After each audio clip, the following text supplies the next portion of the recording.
Welcome into the best in true crime podcasting. This is True Crime Tuesday. I'm your host, Tim Dennis. Today, folks, we have a very interesting story, one that will confound you a little bit, one that is over 50 years old, and one that happened in the small town of Asheville, North Carolina, on a college campus that, we'll put it this way, has suspects, has motive. It has what should be, you would think, it should be easy enough to wrap up, but it's not. In fact, at one point, the cops in North Carolina said we were one piece of evidence away from solving this thing. In fact, they think they had a suspect, and they had it pretty much well nailed down. My guests today, Brian Santana and Cameron Santana, say, well, it was far from a slam dunk. If anything, it's a little, the waters are muddied. And it's muddied by maybe some, put it this way, it was muddied by the sands of time. It was muddied by an evidence room that was not very well organized. It was muddied by some suspects that came along that maybe muddied the water. And there's some other factors here at play that make things interesting. The book in itself is very interesting. A Murder on Campus, the professor, the cop, in North Carolina's most notorious cold case is the name of the book. It's out by wildbluepress. We have a link in the description of this program so that you can pick it up. I highly encourage you to pick it up because it is quite the interesting program. Let me tell you about both of our authors before we bring them in here. Brian Santana is a college English professor and writer. After graduating from UNCA Asheville in 2003 with a degree in drama, he earned an MA in English at North Carolina State University and a PhD from the George Washington University. He currently resides in West Virginia with his wife and children. And Cameron Santana is a veteran law enforcement officer with over 18 years of experience, and we thank him for that. He holds an advanced law enforcement certificate and spent his first 16 years with the Raleigh Police Department. He attended Western Northern Carolina University and currently lives in Raleigh, North Carolina with his wife and children. Let's welcome in Brian and Cameron Santana to True Crime Tuesday. Gentlemen, welcome in. Thank you so much for being here. Thanks, Tim. Thanks, Tim. We're glad to be here to talk about this book and this, like you said, this very kind of interesting and strange case. Strange indeed. Let's talk a little bit about Virginia Olson, who is unfortunately the victim of this terrible crime. Let's start, Brian, with you and tell us a little bit about what happened that fateful day in 1973, where I believe it was on the Asheville campus near the Arboretum, wasn't it? Where Virginia was, she was an actress, I believe, and participated in plays there on the Asheville campus, and was quite the student and quite the straight-laced student. Was a religious person, and tell us a little bit about Virginia Olson and what was going on with her and why she was the victim of this terrible crime. Sure. So Virginia Olson at the time of her death was 19 years old. She was about to complete her second year at the University of North Carolina-Asheville. She was a drama major, as you mentioned. So she was a recently declared drama major. She had declared drama major that previous fall. She had moved to Asheville from McLean, Virginia, which is in Fairfax County in Virginia, just outside of Washington, D.C., for some of your listeners.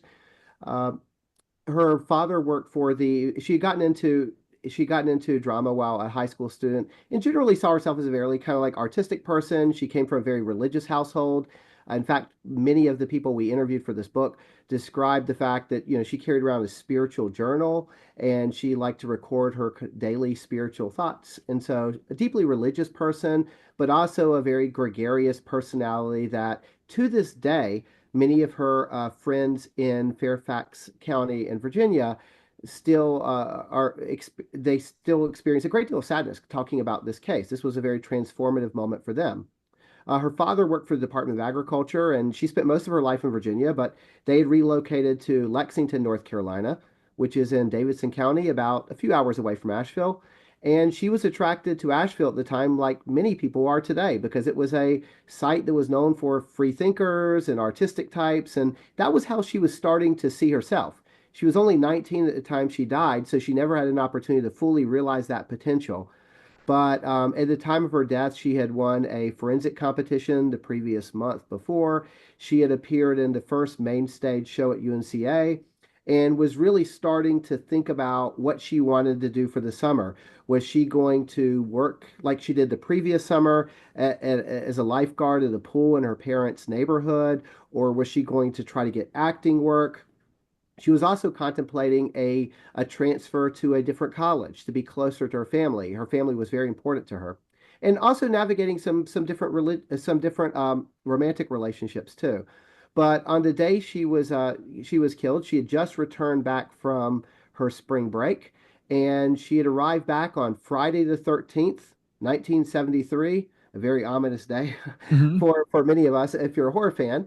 But she didn't look at it that way. In fact, she told her roommate Jay Nicholson that something good always happens to me on Friday the 13th.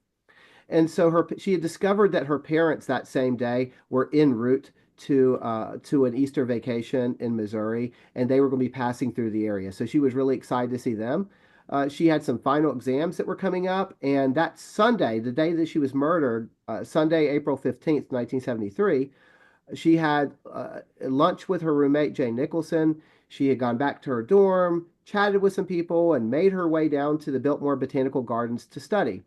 The Biltmore Botanical Gardens are a kind of garden spot that's both a tourist attraction now, but also on land owned by the university. There's a lot of different walking trails. It's about, I think, is it 50 acres, Cameron? Is that correct? Yes, 50 acres. Around 50 acres. And the area she liked to go to, at least on this day, there was about 100 people out in the park that day. The weather was really nice, and she had taken her books and wanted to get some private time into study. And she walked into the botanical gardens. We have witnesses that observed her walking into the botanical gardens. She is spotted conversing with a man at about 1:15 in the afternoon. When that same individual comes back through at 1:45, she is no longer there. And Cameron can pick up some of the story from right there, I think.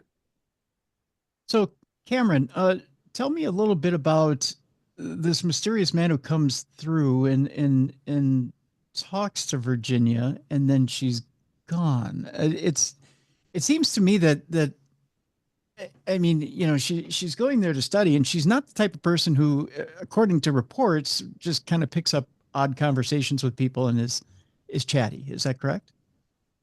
Yeah, so that's what we found kind of strange too, is that we know that she left the botanical gardens because it was crowded that day.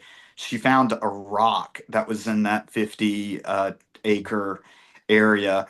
And right, one of the witnesses passes by, sees her talking with a man on a rock. And then when he comes back, he does not see her, but he sees what he assumes is a book, and the pages is flapping in the wind. Which another kind of interesting thing about that is when they found her body, the book was closed and her glasses were placed on top. So Hmm. that's another, yeah. So we really don't know of who that man is when it's a general description. Is it one of the people that was named in the search warrant? Possibility. Is it someone else? That could also be a possibility as well. Okay. And So, just to jump in real quick, yeah. she's spotted for the last time at 1:15, and two high school kids, one who's 17 and one who's 14, who were picnicking not too far away, will discover her body about 3:30. So they call the police after they discover her body. She's found in the middle of the trail. There's a lot of blood everywhere. Around 3 liters of blood have been lost. She's been bound and gagged with her own shirt that's been cut up, and her neck has also been slashed. And so investigators, this is an unusual crime in this area for this time. And so when the investigation starts, then that's going to kind of span this 51-year kind of investigation that we have to this day. And so one of the things we attempt to do in the book is try to chart what actually happened with that initial investigation from 73 really up until 1986 when it falls apart, and then kind of where we're at today, these lingering questions and theories, and we explore those in detail. Now, Cameron, something interesting came up in the book talking about her shirt being cut up into small pieces. Right. Um, Tell me a little bit as to why potentially an assailant might want to cut up her shirt into small pieces. What would be the motive for that? Well, the shirt was used to make bindings, to be able to bind her arms and legs. So we know that at some point too, she was removed from that rock. So I don't know if it's the person that was sitting with her actually removed her, or this is someone else. But that was one of the questions that we asked the cold case detective Kevin Taylor with Asheville PD. Is you've got this rock that seems to be out in the open. And you've got people milling around. I mean, this is a nice spring day in Asheville, which is beautiful weather. I think it was like, between like 50 and 70 degrees, somewhere around there. So you've got a lot of people out. You've got everyone from like high schoolers who are, doing their weenie roast, to locals hiking, to the college kids that are right nearby. So it seemed very odd that an attack would happen during that time. But we do know that the attacker either held the knife to her and forced her to go off the rock, or he drug her. We can go into that more. There's some evidence of that. But we do know that during the assault, I would assume beforehand, that he used his knife to cut up her shirt and cut it into those bindings.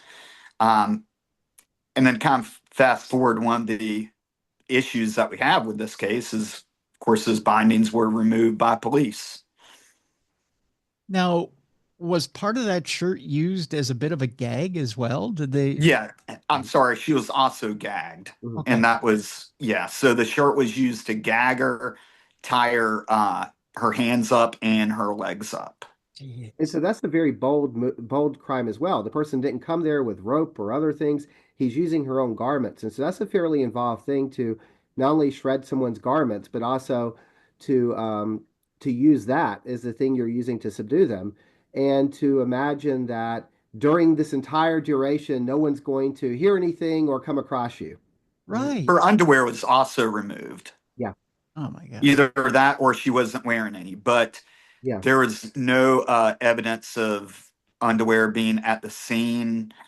It was not in the autopsy, and we've got no evidence that anyone collected that. Well, So I don't know if that was a trophy of his, and he cut that off as well, or if that was just a piece of evidence that was lost.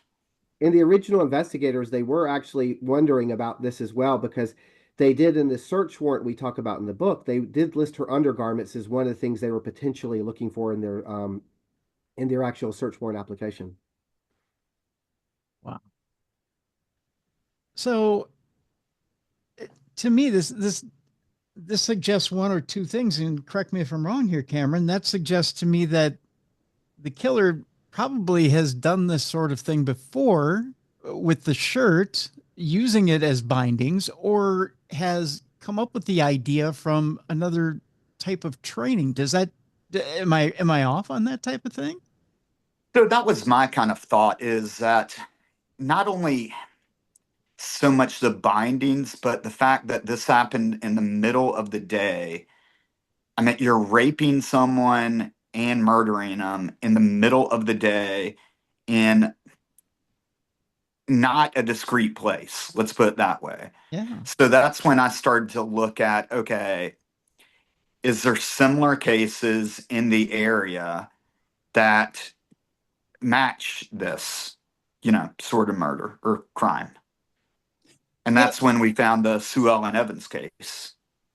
Yeah, and we'll talk about that here in a second, because there's almost a comfortability about going about this, like it's no big deal. Like you know what, I've done this before. I think I could do this again. Like Right. I know how to get away with this in broad daylight and do this without alarming too many people, or I can go about this and not be caught. And I think you can interpret it more than one way too. I think one of the things that's complicated, and we can't wait for to hear from people who read the book, is that what you suggest is certainly a kind of legitimate way to interpret that. That this is someone who's done this before. It's bold. There's a certain level of confidence that's involved in that. But we spoke to an FBI profiler just more recently, a very famous one who was attached to the Golden State Killer case and some other big high-profile cases. And one of the things that she mentioned just from a cursory examination of the autopsy was, since the laceration on Olson's neck was a post-mortem, it made her think that this person, if they had committed other crimes, which she thought was likely, that they were still relatively inexperienced because it was as if they were trying to ensure that she was dead and they weren't sure. Hmm. That to her it read as like a lack of confidence in the initial stabbing. But you know how you can interpret it so many different ways, and that's one of the things that some we were speaking about those rabbit holes before the show. I think that there's depending on how you interpret some of this evidence, it's going to lead you down very different trails to very different suspects.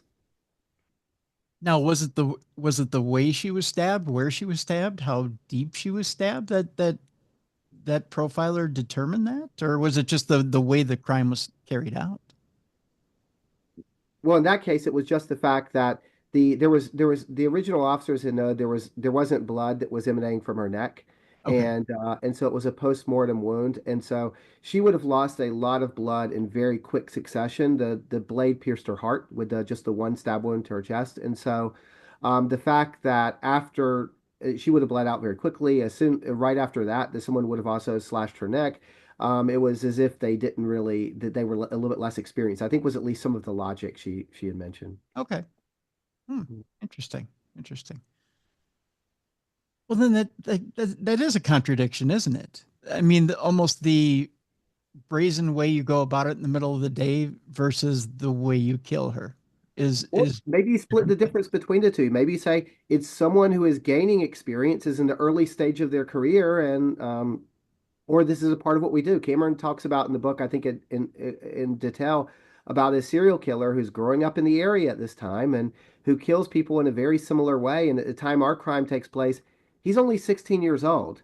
And in fact, one of his victims is going to be dumped within 3 miles of this crime scene. So, you know, that's another possible connection if you're looking at just the actual the mode of the murder itself. Guess what date the first person that he's known to kill? Guess what day that was?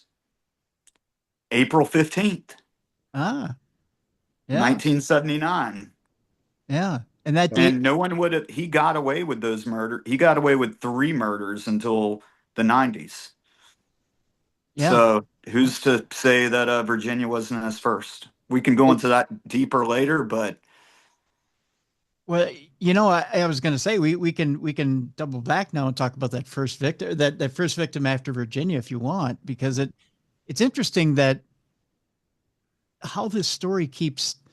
I don't want to say it goes in cycles, but it does. I mean, in the coincidences are more than just coincidences. If you want to continue that line of thought, there, Cameron. yeah, are you referring to the Sue Ellen case? Yeah, the Sue Ellen case. Yep. Okay, yeah. So, and this is something that a lot of people online, at least, have talked about. Is just a comparison. So, Sue Ellen uh, was a student at UNC Chapel Hill, which is about 3 to 4 hours away from Asheville. And in 1965, she was murdered on the campus of UNC Chapel Hill in their arboretum. So the same type of area. And we know from that case, we put a lot more detail in the book, of course, but to sum up the case, she was walking through the arboretum around the same time, afternoon, nice day, and the suspect snatches her into the bushes, tries to rape her. She starts fighting back, and then he stabs her in the heart and then slices her neck. And in that case, police did in my opinion, a fantastic job for that time. I mean, they try to lock down the area. They run a canine. They even put out a bulletin for anyone that sees a murder weapon to report it to them, and they end up with, hundreds of rusty knives that people are finding on like the side of the road. But that case is also still a cold case. Yeah, which, I mean, unfortunately, yeah, you're right. It runs into a kind of a dead end there. I tell you what, let's take a break here. When we come back, I want to talk about the mental illness aspect of things and about some of the suspects here, and why the mental illness aspect of things tie in. And I want to talk about one of the hospitals in the area and why that was tied to some of the suspects, and the Highland Hospital aspect of things, and why Highland Hospital might have been. I want to try to think of what the word would be here, gentlemen. Why it might have been thought to have been the escape route for some of the suspects, if you know what I'm saying. There's an interesting twist here, folks, to this story, and that is, well, I'll have our guests explain what I'm talking about here and why I'm being a little coy. The fact that in the area there's a well-known hospital in paranormal circles, and paranormal being the second part of our show here, that this well-known hospital might have actually been a haven for one of our suspects, or maybe a couple of them, to hide one of our suspects in a couple of these murders, maybe not just one, but a couple of these murders. And we'll talk about that a little bit later in the program, not to jump too far ahead in what we're doing. But I found it very interesting, and it just from a multiple aspect of in our program here, guys, that Highland Hospital became so prominent in the case, yet it wasn't. It was, but it wasn't. But it was the talk of the town, so to speak. That grabbed my attention in your book, which, by the way, folks, the book is absolutely fascinating, and I encourage you to go get a copy of it while we're in the break. The name of the book, which again is absolutely fantastic, A Murder on Campus: The Professor, the Cop, and North Carolina's Most Notorious Cold Case. Brian Santana and Cameron Santana are my guests. When we come back, we'll talk a little bit more about some of the other victims in this case or surrounding this case. We'll talk about the police department and in this area, and why the evidence room wasn't necessarily what it had to be in order to gather the necessary evidence to find Virginia Olson's killer. And we'll also talk about Highland Hospital. Why was Highland Hospital suspect in hiding suspects or potential suspects? We'll talk about the mental illness aspect of some of the potential suspects in this case when we come back, right here on the best in true crime podcasting. This is True Crime Tuesday.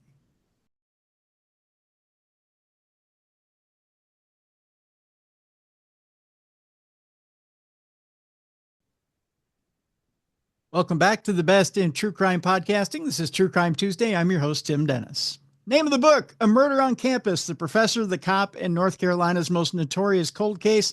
Brian Santana and Cameron Santana are the authors of this book. They also did a fantastic job on the legwork behind this case. It's a 50-year-old cold case involving Virginia Olson and her murder there on the UNCA campus. There's a lot of other cases involved in this case, and a lot of cases, ancillary cases around this case as well, that you'll read about in this book. Gentlemen, I want to talk a little bit about, there's a couple of different suspects as well. There's actually a serial killer that's involved in this case as well. Cameron, can you tell us a little bit about the serial killer involved in this case? Yeah. So when I was looking at this crime, the first thing that struck me was I really didn't believe that this was the first time that this person has murdered someone. It just seemed too brazen to be able to do this during the day and all the other factors. So I started to look around of who's the serial killer that's may have been in the North Carolina area during that time that kills people in the same manner and fashion. And one of the ones that immediately popped up is a guy named Terry Hyatt. who is currently in Central Prison in North Carolina on death row. And the similarities between the cases are, it's really astonishing to be able to see that he pretty much murders everyone and the rapes and murders them in the same fashion of Virginia. And the way that he usually does it is he's with someone and he'll overpower his victim, and he always brandishes a knife, and then he takes them to a location in the woods, which just so happens to the bodies are generally around the same area that Virginia's body was found. And he rapes them, and then he stabs them in the heart, and then he slices their neck. And we know that he's done that 3 times. What's really unique about the case, or one of the aspects that's really unique about his cases, is that he was completely off the radar and not looked at for murders until the 90s. His first murder that we know about, and I say we know about, was April 15th, 1979. We do know that he kidnapped a woman, which she talked her way out of it. But we know that, again, he was caught because one of his friends went into the Buncombe County's sheriff's office, which is in Asheville, North Carolina, and was drunk and starts telling the story to one of the investigators about how there's something that he needs to get off his chest. And he starts walking the investigator through the murder. And he could tell that the investigator, knowing that he's, like one of the town drunks, don't believe him. And so he tells them, hey, if you don't believe me, you can go ask my friend. And we've got all the details of this in the book. Mm-hmm. And so they go and talk with his friend, and his friend starts telling him about a completely different murder. And in fact, with that murder, they didn't even know that she was a missing person at the time. So the guy tells them like where the body is. They go find the body, and the body is a skeleton at that point. But then they were able to, get Terry into custody and really do the investigation. And there's some unique things about that investigation when you talk about mental health that we could get into. But long story short, after he's convicted of those 2 murders, they put him in the CODIS system, so they took his DNA at the jail, and then they put him in the national database that runs your DNA against different cases and whatnot. And so he pops for a female that was killed in Charlotte, North Carolina. And the interview on that is out there on an open source where you can watch it. And he admits to seeing her standing around a grocery store. She had gotten off work, and he said, I wanted to have sex with her. And so I snatched her up and I had her in my truck before she even knew it. And I raped her. And then, I knew that if I let her go, that she'd go tell someone. And so he stabs her and does the same thing. Again, stabs her in the heart, slices the neck. Nice. The other kind of interesting thing is when we look at that time period in that murder in Charlotte is we call them stranger rapes, Mm-hmm. but which are really not common. But Charlotte actually had a spike in those. So I think he probably was responsible for some rapes as well. Wow. And one of the fascinating things about him is that at the time of Virginia Olson's death, he is 16 years old and he resides in this area. So, in fact, one of his victims later will be found about 3 miles from this Virginia Olson's crime scene. So, something interesting about Terry Hyatt is it's not speculation to say, when he's a young kid, he's starting to escalate in crimes that are stealing women's purses or taking cars joyriding. We do know that he makes a jump, a big escalation at some point from those types of things to rape and murder. Now, because investigators were so far behind at the time Terry Hyatt was caught, we can't say for certainty when that escalation begins. Is it like Cameron was saying, that first murder from 79 that he is the first major crime he's connected to? Is that the very first one? We don't know. We do know at the time of this murder, he was around 16 years old and he had dropped out of high school at that point. And this murder did occur in an area that was known as one frequented by kind of winos, but also a lover's lane for teenagers. So being a teenage boy who's familiar with the area, it wouldn't be out of the question, we think, to at least give him a strong look. You know what's interesting about him too, and I'm just going to Sure. add this. Yeah, go ahead. When you're watching him being interrogated, you can tell that he lacks a lot of maturity and confidence. So one of the things that happens is when you're doing a custodial interrogation is the first thing you have to do is you've got to read them their Miranda rights, which I'm sure that everyone has heard before. And his response to that was, I need to ask my daddy. And the investigator says, what do you mean you need to ask your daddy? Like, your daddy isn't the one. And then, being questioned here is like, no, I just want to ask my daddy if I should talk to you. And the investigator said, you're a 35-year-old man. Yeah. Like, you need to be able to make. So they used that to their advantage and actually agreed to take him to his daddy to see him one last time. And they kind of like stood by there. And then he went on to confess. But I just think that kind of lack of maturity may have been, again, like part of why she was bound and gagged the way. And I don't know if he really understood too of how stupid it is to murder someone in the middle, of the afternoon.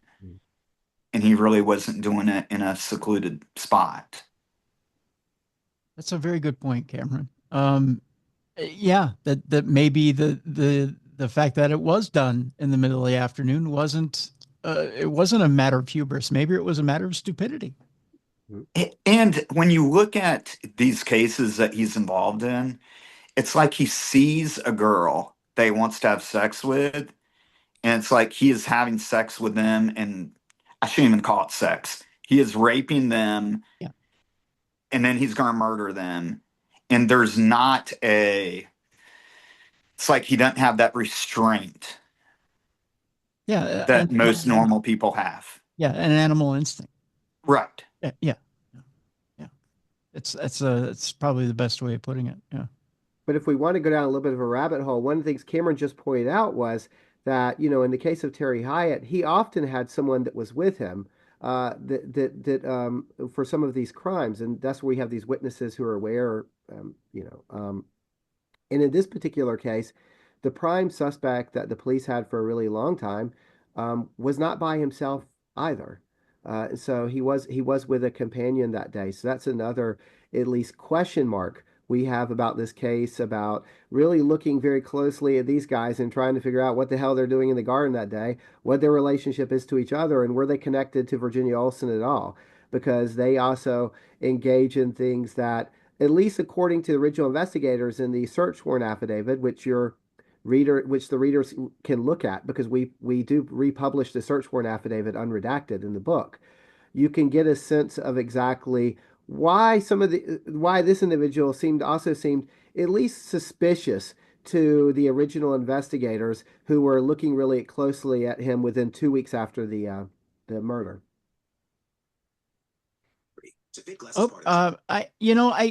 I wonder, when we talk about Mr. Rivas, we draw parallels, right? And we talk about how he needed to run out into the woods to pray, or that was one of the the overwhelming factors that sent him kind of down that rabbit hole, getting us to look at him, or getting the police department to look at him as one of those suspects. Although, when we talk about Terry as being, the whole stabbing in the neck, stabbing in the heart, and that, I mean, if you want to draw parallels, that's got to be the main. I mean, that whole parallel there. I mean, I think lock, stock, barrel, boom. That's got to be the guy, right? I mean, wouldn't you think? So the problem with that is, and this is what nags me all the time, is, and we put the timeline in our book. We put the timeline, the search warrant, and the medical examiner's report. That's all for your readers to be able to go through, because it really annoys me when people are just, fabricating stuff. We're putting it all out there so you can come to your own conclusion. But the timeline is based on all the evidence that we've been able to put together. And you're talking about like a 45-minute time frame, about 30 to 45 minutes. Maybe if people are off, let's say an hour, okay? Okay. But not a long time. And we know for a fact that James Goure and John Rivas were in the area during that time frame. And we also know for a fact that James Goure was not being truthful about where he was standing that day with John Rivas, that he was not standing in the botanical gardens. That's in the search warrant. And the search warrant is written by Charles Chambers, who's a fantastic investigator. He's done several high-profile murder cases during that area. I don't think that he is being dishonest when he makes that point. Yep. So it's really hard to know that both the suspects, and I say suspects to both of them, are in that area, but yet, like you're saying, you've got Terry that matches up, and then, they're not the only suspects as well. There's some others that have been looked at. I want to shift focus for a brief moment, because one of the things that you brought up in the book, which I found highly fascinating, was the subject of Highland Hospital and the belief in town that Highland Hospital might have been harboring the murderer for quite some time, because the idea was that the suspect in the case, probably, no matter who it was, probably had a mental deficiency of some sort and was probably being treated at Highland Hospital. Now, Brian, if you could give us some of the backstory on this, why did the town believe that the suspect probably came out of Highland Hospital, and why was Highland Hospital harboring a murderer? So Highland Hospital is kind of complicated. It's a hospital that was fairly famous at the time. It was known as a kind of a space where people from affluent families or even celebrities could come and receive what was described as very progressive treatments. The founder of this, Dr. Carroll, would ultimately donate the hospital to Duke University. It had so many famous people come through. F. Scott Fitzgerald's wife, Zelda Fitzgerald, tragically died in the fire that killed many of the patients at Highland Hospital, but she was a resident there. And the suspect that the police had, John Rivas, was not in treatment as far as we've been able to trace at Highland Hospital. He was receiving private psychiatric treatment, but Highland Hospital was a place that was both within the community, but also because of the socioeconomic standing and the privacy associated with it, we think there was generally some community skepticism about the residents there. Now, Cameron can speak about how some of this rumor started with Highland Hospital, but before I throw it over to him to talk about that, I know your listeners are interested in horror and the paranormal. And before we completely move away from the search warrant affidavit, one of the many things that makes this complicated that we don't really press on in the book because it wasn't especially important, but Judy Needle, who's one of the witnesses who recently just died this past summer, she was known in the area as a psychic. She was also a lecturer in clairvoyance and parapsychology at Duke University, which was one of the early, which I'm sure your listeners are familiar with, one of the early kind of parapsychology programs. And later in life, in the 1980s, she would be a technical advisor to the horror film Silent Night, Deadly Night Part 3, consulting to make sure that they had, accurately represented psychics in that. So we have some really interesting characters that pop up in our story, but as far as like Cameron had some really interesting conversations with individuals who had ties to Highland Hospital that I think explain why Highland Hospital gets mixed up in this entire story. Cameron? Before I hit that, I just got to throw this out there too, because I know that your listeners would probably be interested in this. First of all, we've got an entire chapter on Highland Hospital, but one of the things that I thought was really crazy about it, I told Brian, like, this would be the perfect horror movie because you've got these pictures of, like, F. Scott Fitzgerald's wife being there, and they're going on these nice hikes, and all people are being treated by just getting sunshine.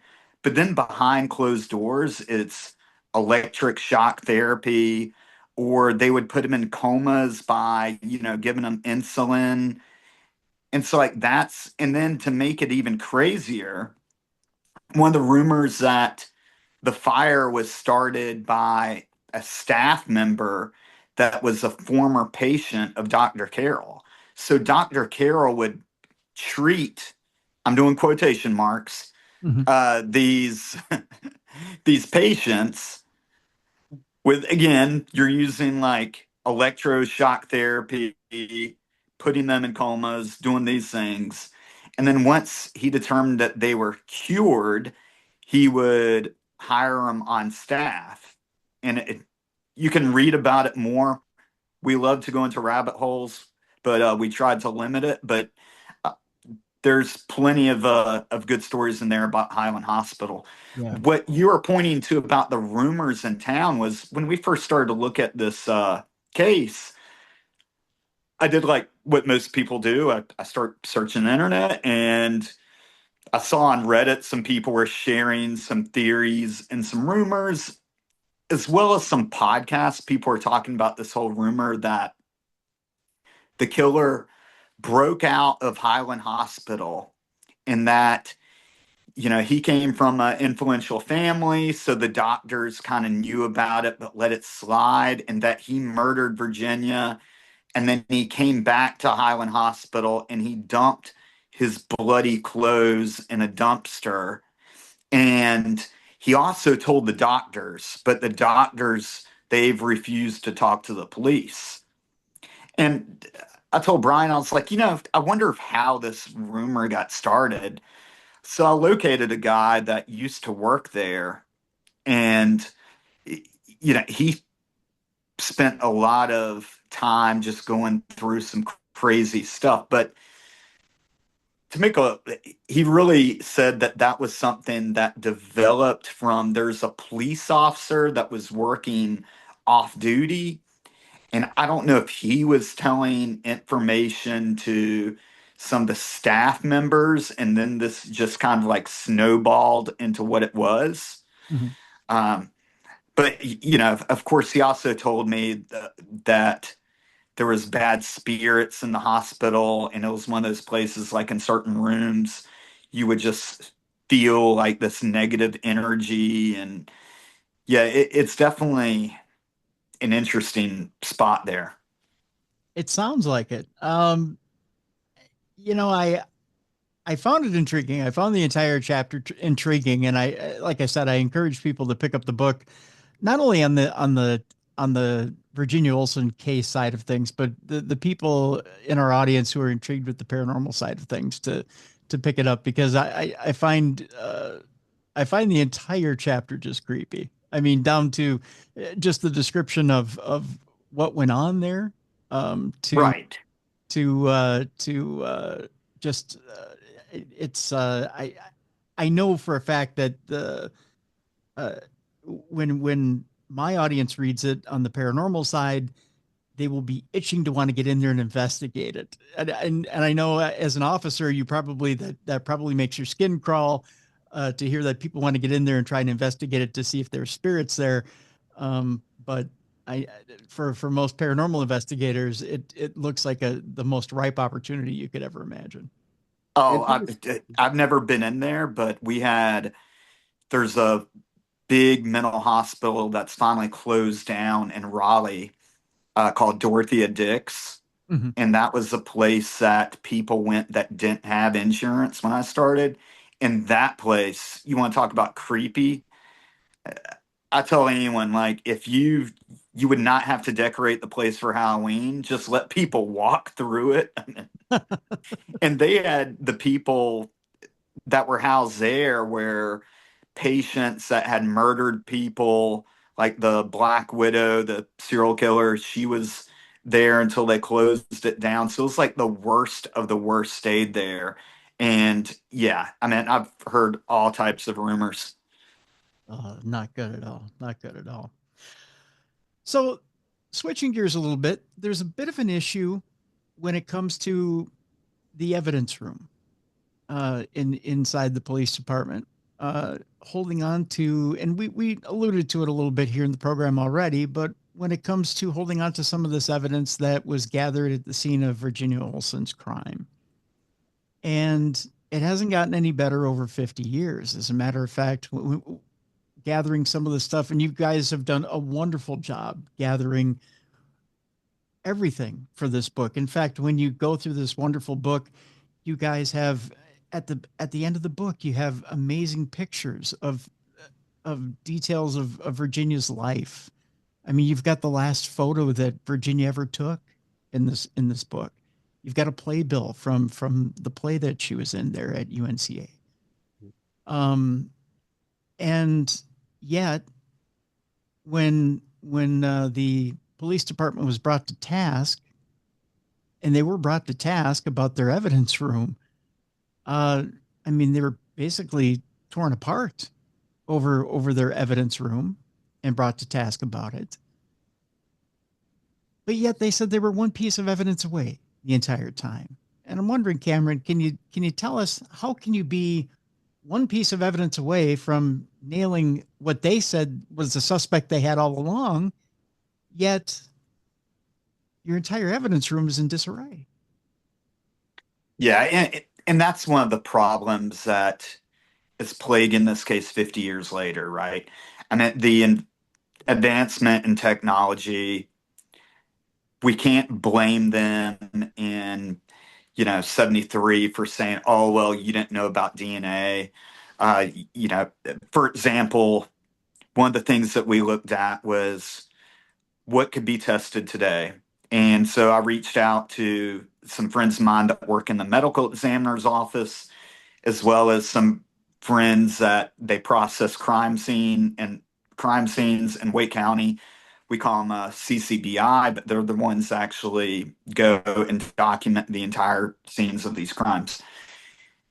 And the first thing that everyone said, was, the bindings that are in this case are extremely important, because to make those knots, you're going to leave a lot of skin cells. And, with DNA or with touch DNA technology, that's a very easy way to test and, be able to make a profile. And the fact that one of the investigators in the ME's office, he even told me, he said, look, if these things are still available, I will put in to have them tested right away. But we know that those were removed at the crime scene. So I can assume that someone is like untying her dead body. And the other thing that is really troubling is that we know that a semen sample was taken. And we know that because the ME's report has it on there. And of course, that's still in the book. But at some point in time, I believe that semen sample was lost. And the reason why I believe that is when we were interviewing Kevin Taylor, who is the current cold case detective for the Asheville Police Department, one of the questions I asked him was, do you have DNA in this case? And he says, yes, we have DNA. And I said, do you have a semen sample? And he said, we've got DNA. And I said, well, do you have DNA from a semen sample? And he said that he could not talk about that because it's still considered an open investigation. So what's really interesting is when you look back at other interviews that the department has done, they have no problem in saying that they've got a rape kit, which part of a rape kit is taking semen samples. Mhm. So I really feel that when you look at his answers and you look at their inability to be able to come up with a profile, um, and when you look at, as we point out in the book, these past times where either things have been lost, like the semen sample was lost in one of Terry Hyatt's cases as well. Yep. And then you had the article where their entire evidence room was under investigation. I think it's extremely likely that they do not have the semen sample, and probably some other evidence has been lost as well. So with that, and as we start to wind down here today, I would ask you this question. You pointed out as well in the book, and you do an eloquent job of doing this, that as time passes, and it's passing rapidly, we're well past 50 years now since this case has happened, or since the slaying of Virginia Olson.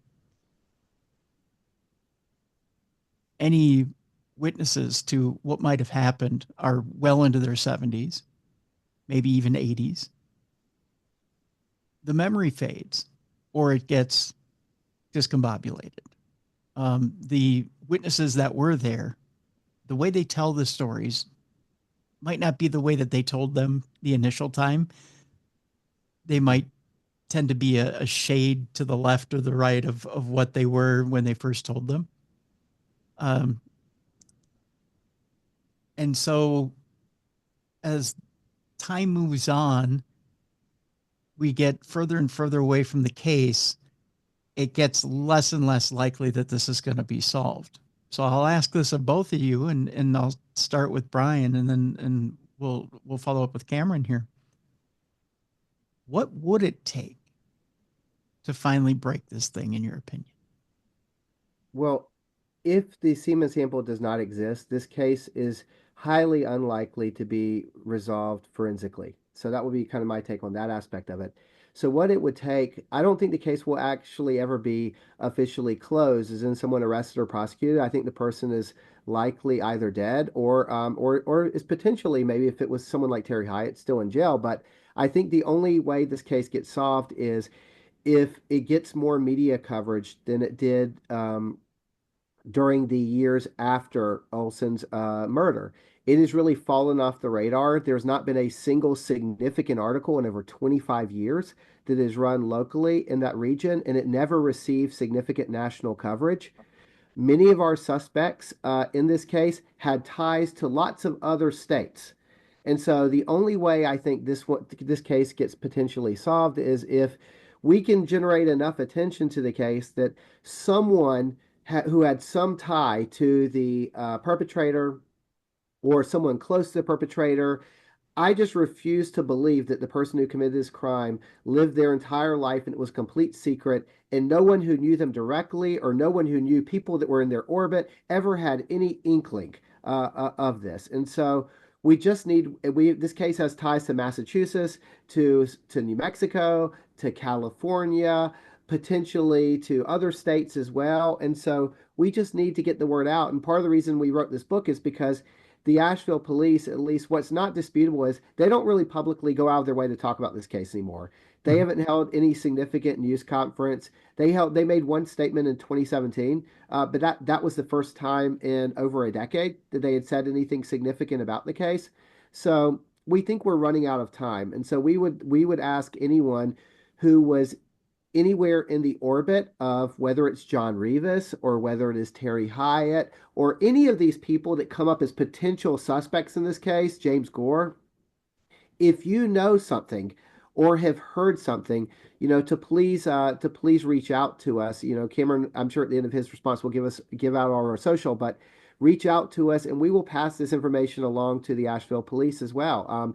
It doesn't have to even be attached directly to your name. We have forwarded other evidence to them that we have uncovered in the course of this book, but I think that's the only way this case gets solved at this point. Cameron, what do you think? What would it take to break the case? I'm not saying to convict anybody, just to break it and to figure out who did it. Sure. So one of the things we know about Virginia that helps us with this is that she wrote a lot of letters, and we know that people were even receiving letters after her death because she had written them that weekend, I presume. So I think that that's one of the first steps is to gather all the evidence. The problem is that, like you were saying, these people are in their 70s at this point. We're actually meeting with some of them in March at one of our events, and we're going to ask for them to share the letters that they do have to see if there's any type of information that would have a connection with some of the people that we're looking at. I think that the other thing that has to happen is that it really is time for the Asheville Police Department to become more transparent about this case and provide more details to the public and see if we can generate some new leads and really get this thing going again. One of the things that Brian mentioned earlier was I'll call her a friend of ours, has a podcast, and she has reached out to the Asheville Police Department. She's a former FBI profiler, again, very qualified, as well as her group. She's offered to not only do a profile for them, but if they did not want to work with someone who's retired, which, again, she's done like the Golden State Killer and some very high profile cases, that she would get current FBI profilers to do it for them.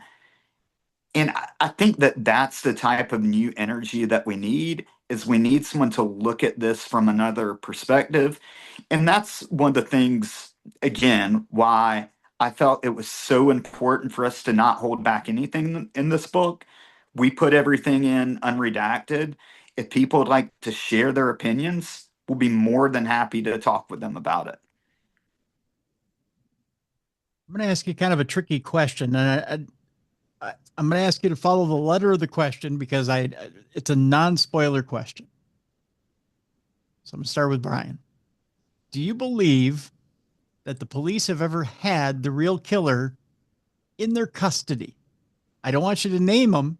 I just want you to, in your opinion, tell me whether you believe they've ever had the real killer in custody.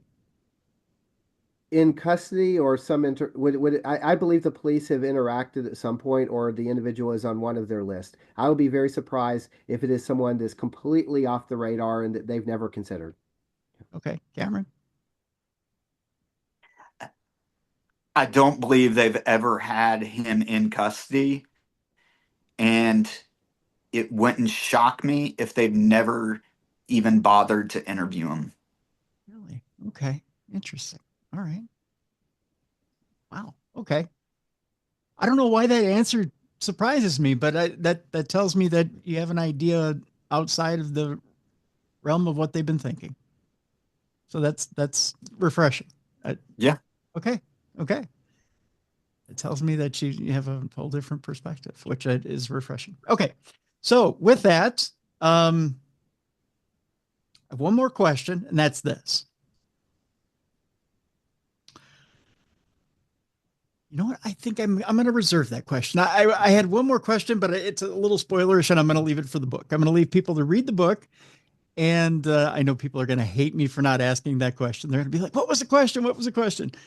I'm going to leave it because I want people to read this book. I want them to absorb the case. And I want them, what's really interesting about the end of this book, what I love about this book is you guys you present the evidence, and then you guys at one point or another, you separate and you put out what you believe, and you kind of go your own directions, don't you?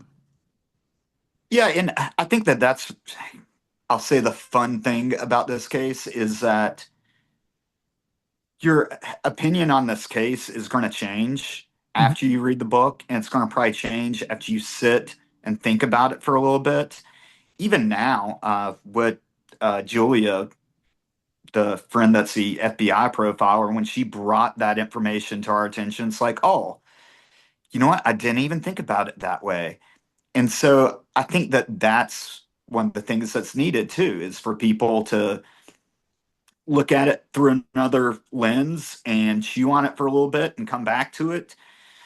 Um, but yeah, I don't think that you're going to be stuck on one opinion for a year. And, And the and first, mhm. oh, go ahead, Brian. I'm sorry. I was going to say the first half of our book, what we really do is because so much time has passed and because it's been so long since there was significant media coverage, some of the original papers, even in Asheville, the Asheville Times, not the Citizen Times, but the Asheville Times, no Mhm. longer exist anymore. If your readers were to, or your listeners were to Google Virginia Olson, they're probably only going to see, I mean, outside of me and Cameron's names popping up, they're probably only going to see the student newspaper articles. And so one of the big tasks we wanted to do in the first half of the book was just assemble everything we knew, both from interviews, from the original media coverage, from any of the investigative records we were able to get, and just trace through just what happened. So people are aware of what happened. And then we have a lot of fun kind of looking at the different theories that have come up over the years and bring our own perspectives. Mine as a professional researcher and a university academic, and Cameron's with his expertise in law enforcement and all that comes along with that. And the kind of late night conversations Cameron and I had almost every single day when we were writing this book, we hope that people who read this book will be able to have those same kinds of conversations because we have more questions than we do answers. We have a lot of possibilities, and we're going to direct you to some of those that we each think are more likely than others. But this is still very much a case that is open to new perspectives. And I'm going to stress to people with the book, A Murder on Campus, The Professor, the Cop, and North Carolina's Most Notorious Cold Case. Again, folks, we're only scratching a little bit of the surface as far as the entire case goes and the ancillary cases around it, because there's a lot of stuff in here that were we to reveal the entire book to you and everything around it, there's some kind of spoilerish stuff around here that well, let's just say that we would reveal a little bit about the end of the book, which would reveal what Brian and Cameron are thinking and what they're thinking about the end and who actually did this. So we're kind of being a little uh how would you put it, gentlemen? We're being a little vague. We're being a little coy about what it is that both these gentlemen think and who they think might have done it. And I'm being vague about who I think did it, uh, because again, we want you to read this book, this wonderful book, and find out more about this case. And I'll tell you this much: I did do a Google search before I had you gentlemen on. It's hard to find information about this case. It really is. I mean, you just can't go on Google and put in Virginia Olson, UNCA, 1973, and get anything other than maybe the occasional podcast or two that, or even a little bit of an article that mentions just the basic slang. I mean, there's nothing out there. Well, and that was one of the issues that we had too, is when we first started this, I immediately told Brian, okay, I'll get a copy of the search warrant. And he was going to get the ME's report, the medical examiner's report. And both of those are public record. Mm-hmm. Anyone should be able to get those.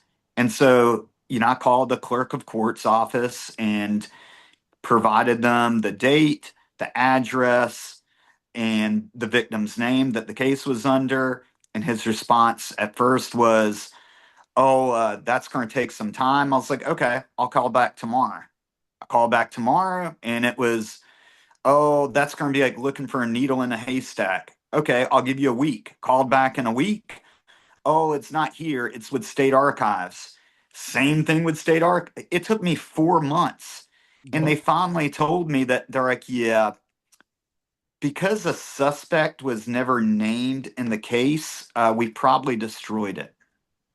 oh my gosh. So I had to petition the city of Asheville and wrote them a bunch of nasty emails saying that, hey, you're claiming to be a city of transparency.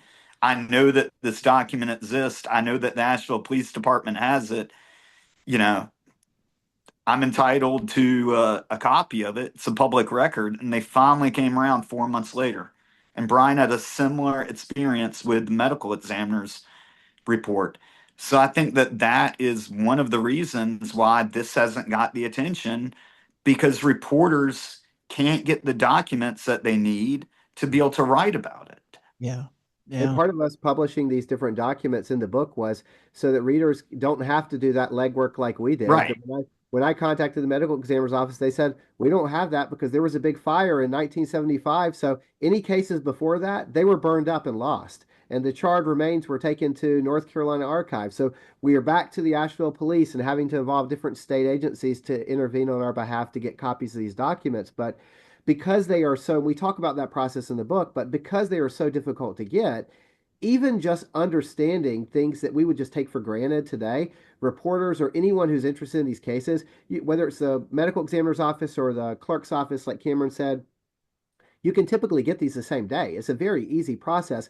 And the fact that we were struggling over many months just to get some of these documents, it became increasingly more important to us to make sure that we made sure they were accessible to the public. Even the original SBI agents who were in charge of this, one of them was a very well-known agent, and the other one was someone who ended up becoming the assistant deputy director of the SBI in the 1990s. And when I contacted them, they didn't even have a record of their employment originally because they said they had likely destroyed the records because of their retention schedule.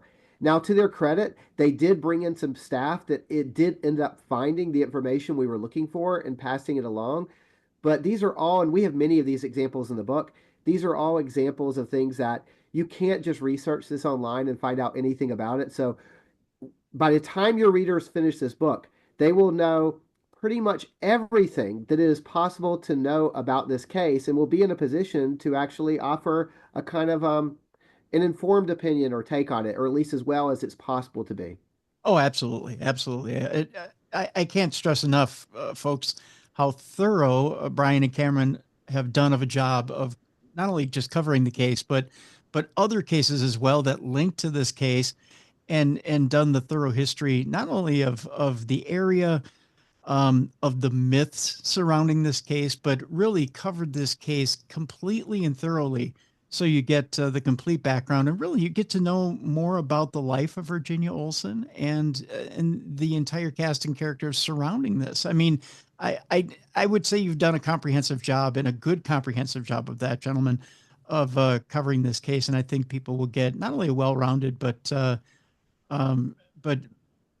really feel like they're immersed in this case. And really, I think you've both done an excellent job at that, of this. So thoroughly enjoyed the book, and I want to congratulate you both and encourage people to go out and get it. So I want to thank you both for being on the program today. Thank you. Thank you. And the book's available on Amazon. I know you'll have the links probably posted, but Amazon, Barnes & Noble, and Books A Million right now. So That's pick your right. poison. And also the audiobook is coming out in early February on Audible is the plan right now. So very cool. Very cool. Is either one of you voicing it, or is it? No, thankfully not. No. No? Oh, that's too bad. That's too bad. It would have been cool to have you both do it. Murder on Campus, the professor, the cop, and North Carolina's most notorious cold case is the name of the book. Brian Santana and Cameron Santana are my guests. And of course, as Brian mentioned, it's available. We have, again, the link in the description of this program, but you'll be able to get it at all good booksellers. It's available by Wildbluepress. We love Wildbluepress. And we love their books. We love their authors. And of course, go out and get it. Go out and get it and enjoy it. Folks, we're going to lighten things up a little bit here. We're going to bring in Jessicafreeburg now. It's time now for Dumb Crimes and Stupid Criminals. It's Crayon News story time.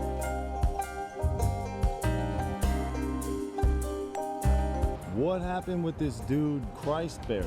I heard he cut his penis off and then jumped off a balcony. Suspect pulls gun from butt, shoots twice at Denver police. What is your emergency? I need help. And what's the problem? I'm too high. You're too high? Yeah. It's that time again, the time you've all been looking forward to. It's time for Dumb Crimes and Stupid Criminals. And with that, I need a co-hostess. So what I've done is I've taken the excitement of this weekend's playoff football. I've built a rocket ship and I've powered it with that excitement. And I've flown across the Twin Cities metro area and I've landed on a doorstep and I've begged and pleaded and hollered and I've said, please, please, please help me out. And she answered her door and there she is. She's witty. She's talented. She's brilliant. She has 3 books out there that are on the Hindustan #1 bestsellers list. And she said, well, I guess so. I've got a few minutes. Ladies and gentlemen, here she is, Jessicafreeburg. Jess, how are you? Hey, I'm great. You left off the part where I jumped on your rocket and was like, woo, let's go. I got to put that on the button bar. Wait, that sounded really wrong. It did. It sounded really wrong, but that's why I got to put it on the button bar. Gosh darn it. You did a Malleism. Yeah, but congratulations on that. Oh, no. How are you doing? I'm good. Happy it's Tuesday. Yeah, well, eventually it gets there. That's how that whole week thing happens. It just goes in 7-day cycles. Yeah, one day after another, Tim. Yeah, then we're back again. That's for sure. That's for sure. By the way, have I told you my whole conspiracy theory about the NFL? It's all coming together. No, I want to hear it though, because I feel like it is a conspiracy. It is. I don't know. I don't have strong opinions, but I'm like, again, like, why is it always the same people going to the Super Bowl? It's so boring to me. Okay, so here's the deal. So before I recorded with Jesse Limekiller last week, who is the head of Missouri Paracon, I told him this. I said, Jesse, 2 weeks ago, I became the Vince McMahon of the NFL. I know how this thing ends. Okay. And he laughed at me. He said, how's it going to end? I said, this is how it's going to end. Now, kids, cover your ears because I'm going to use a bad word. I said, here's how it ends. I said, first of all, I already told people Washington was going to upset Detroit. It was going to happen. I'm sorry to my friends in Detroit. Washington was going to defeat Detroit. They were going to move on and meet Philadelphia in the championship game. Yeah. Then I already knew Buffalo was going to meet. Of course, Buffalo and Kansas City were going to meet in the other championship game in the AFC. It's happened the last, 3 years. It's going to happen. Yeah. It's just that, round and round. It's what I like to call the WWE booking, where they keep booking the same 2 champions over and over and over again to face each other. Yeah. Okay, so that's what we got for our championship games. I said, and it happened the exact same way I said it was going to happen. I said, Philadelphia is going to kick 17 different types of dog crap out of Washington. They're going to send them home. Sure enough, that's what happened. Done. Yep. Close game between Kansas City and Buffalo, 1-score game. Sure enough, that's what happened. Kansas City barely ekes one out against Buffalo. And Kansas City and Philly will go to the Super Bowl. Now, the other part of this, which is yet to happen, and I even messaged Jesse last night and I said, are you ready to call me Tim Stradamus yet, or are you needing the third part of this to happen before you call me this? Is this. Book it. I'm telling you, book it right now. Go to your Las Vegas bookies, go to DraftKings, I don't care. Go to it, put it down, put a sizable amount down on this, because this is what's going to happen. Kansas City is going to eke out a win. It's not going to be a big win. I'd say 3 to 7 points. All right. But they're going to beat Philadelphia. It's going to happen. Yeah. Trust me. They're going to get the 3-peat. At the end of the game, this is the bet you're going to want to make. The end of the game, Travis Kelce retires. And on the podium, he calls Taylor Swift up. He drops to a knee. Andy Reid is holding the ring. Hands it to Travis Kelce. He proposes to Taylor Swift, and she says yes. The network gets the biggest ratings they've ever had in the history of the NFL. That would definitely do it. And if this goes down, you have to quit your day job and just become a psychic. Just go on the road. Taking Such out. a good prediction. And by the way, Jess, I found us a new pet. It's called a finger monkey. What? Didn't I send you? I didn't send you the video. No. Did you send me a video? I don't think. You did. Did I send you the finger monkey? You video? did. You did. Okay. Yeah. Let's get it. Let's get So two. what we're gonna do is if I nail this prediction, you and me in a circus full of finger monkeys. Yes. It'll be the psychics and the finger monkey circus Going on the road. going on the road. I've always wanted to be in the circus. I don't know if I've told you this, No. but I think that's why my daughter, my youngest daughter, Mhm. was doing circus classes for quite a while. You've probably seen me posting videos Oh, yeah, of her yeah. doing trapeze and stuff. Yeah. And she quit doing it this year. And I was so sad. I'm like, we can't quit the circus. This has been my dream since I was like little. She's like, Mom, I don't want to do it anymore. But I'm like, but I do, and I'm too old. It doesn't matter if she wants to do it. You want to do it, and I that's what matters. have to live vicariously through you. That's right. Because you become the perfect stage mom, and that's all that matters. That's right. And I was a stage mom, and I never felt that way about Ella when she was doing acting. But man, circus, I was like, we are freaking cool. We are in the freaking circus, man. That's right. And you're too old now to have another kid to be a bearded lady. So No. that's right.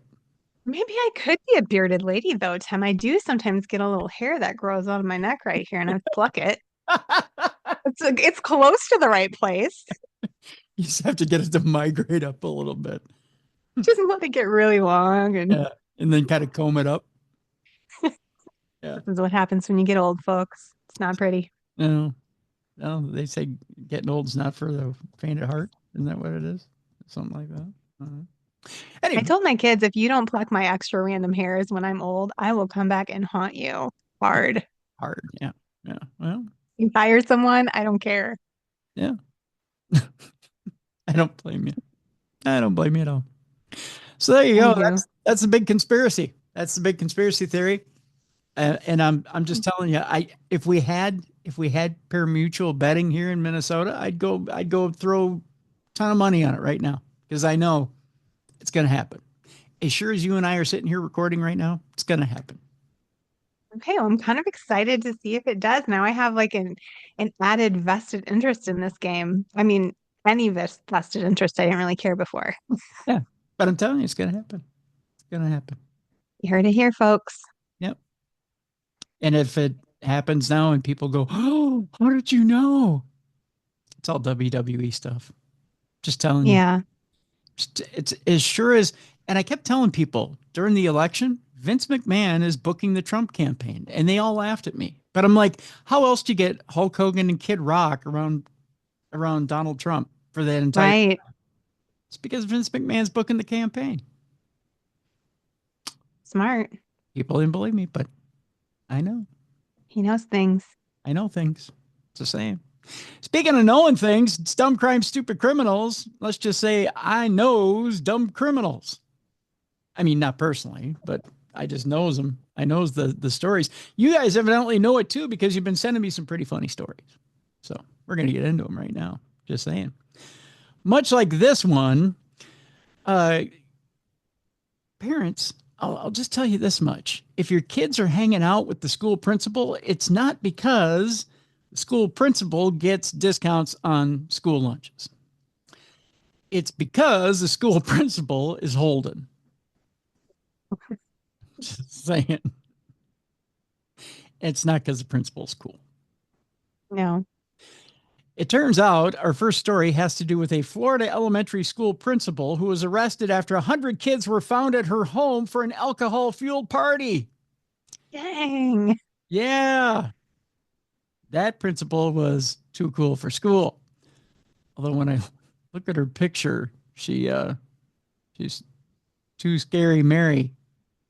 I mean, take a look at, Let's see. you can see her picture there. Take a look at her. Isn't she? Oh.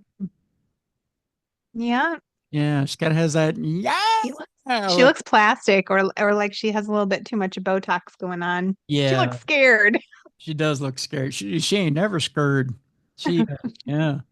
An elementary school principal in Florida was arrested after 100 children were found at an alcohol-fueled party that she hosted, according to police.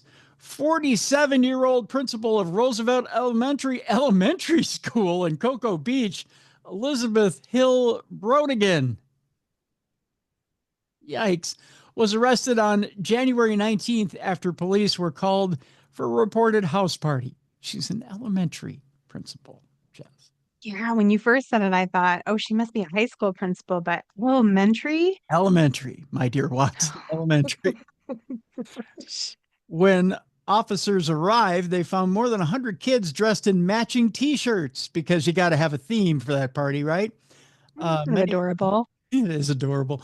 Many of them were consuming alcohol that was available in coolers inside the house because you don't want a keg that's too obvious. I don't know. One child was suffering from an alcohol-related medical event on the principal's lawn. My guess was puking their guts out. The kid was so heavily intoxicated at the Brevard County Fire Rescue that they were called to treat the child. That's right. The Brevard County Fire Rescue was on the front lawn helping the kid puke. Oh, no. That's a bad, bad sign. Yeah. It says office saw Hill Brodigan in her. Officers, I think, saw it's one word mashed together. I think it was poorly edited. Officers saw Hill Brodigan in her driveway turning off the outside lights before walking into her home. That's one way you know that the party's not going on, when you turn off the outside lights. I don't know if you know that or not, Jess. Party over, lights out. Yeah, nothing going on here. That meant the fire rescue team had to use their vehicle's auxiliary lights while treating the child with the medical episode. In other words, there's nobody puking on my lawn and having a seizure. The lights are off. Like when my kids were little and they would close their eyes and I would be like, I can still see you. That's exactly what it is. Yeah. Yeah. There's no medical episode happening here because it's dark. You can't see it. It's not happening. Yeah. Another child was arrested for DUI near the principal's home, according to authorities. That's right. One of them got away in a car. Isn't that cute? And they're like, they're actually elementary students. So we're talking like maybe fifth grade tops. Well, I don't know. This one might have been a teenager. I mean, okay. Might have had kids of different ages. That is scary. Jeez. Well, if you think that's fun, wait till you hear this one, Jess. A man is charged with his 5th OWI, or operating while intoxicated, 4 times over the legal limit. That's right. He's an overachiever. Wow. Yeah, that's right. Right, he's not dead. Well, he's not. You want to know why? Why? Because he's from Wisconsin, where they're 4 times over the legal limit. He's got a belly full of cheese that's absorbing all that alcohol and keeping him healthy. See, you know. Or at least alive. That's right. We go to Elk Mound, Wisconsin, just right over the border. Just right over there. Right over by Eau Claire. On Saturday, January 20th, a driver was traveling the wrong way on Highway 29 in Elk Mound. I'm not surprised.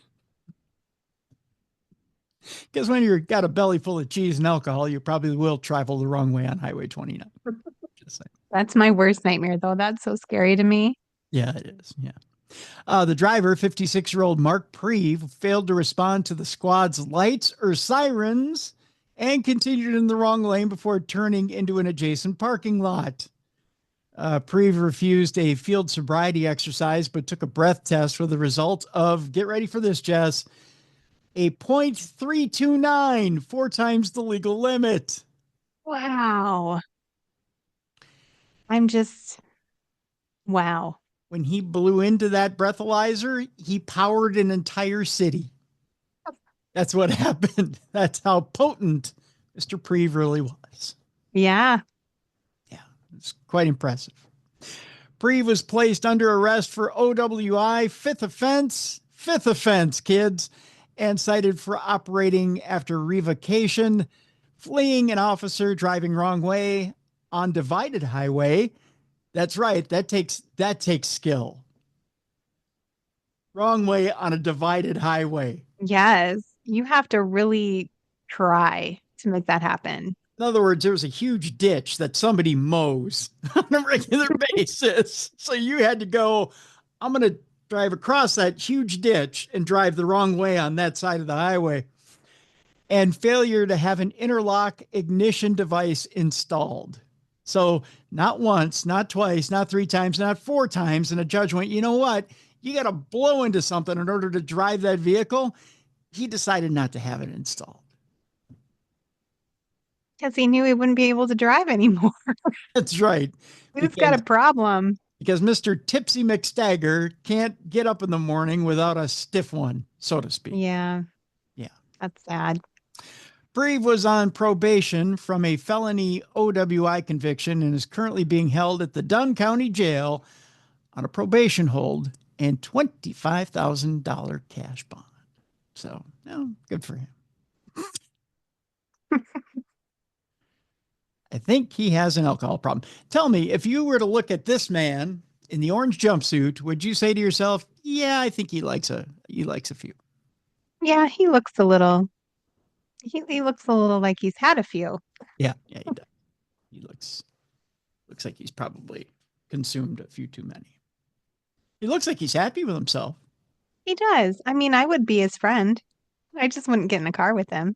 Right. Well, yeah, I wouldn't. If he said, can I take you home? I'd probably go, Nope. No. And I'd take away his keys because I'm a good friend. That's right. I'd take away his keys.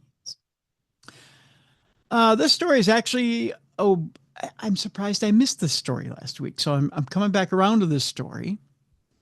And it has to do with an expedition, Jess, but an expedition of the creepy kind. Ooh, my favorite kind of expedition. That's right.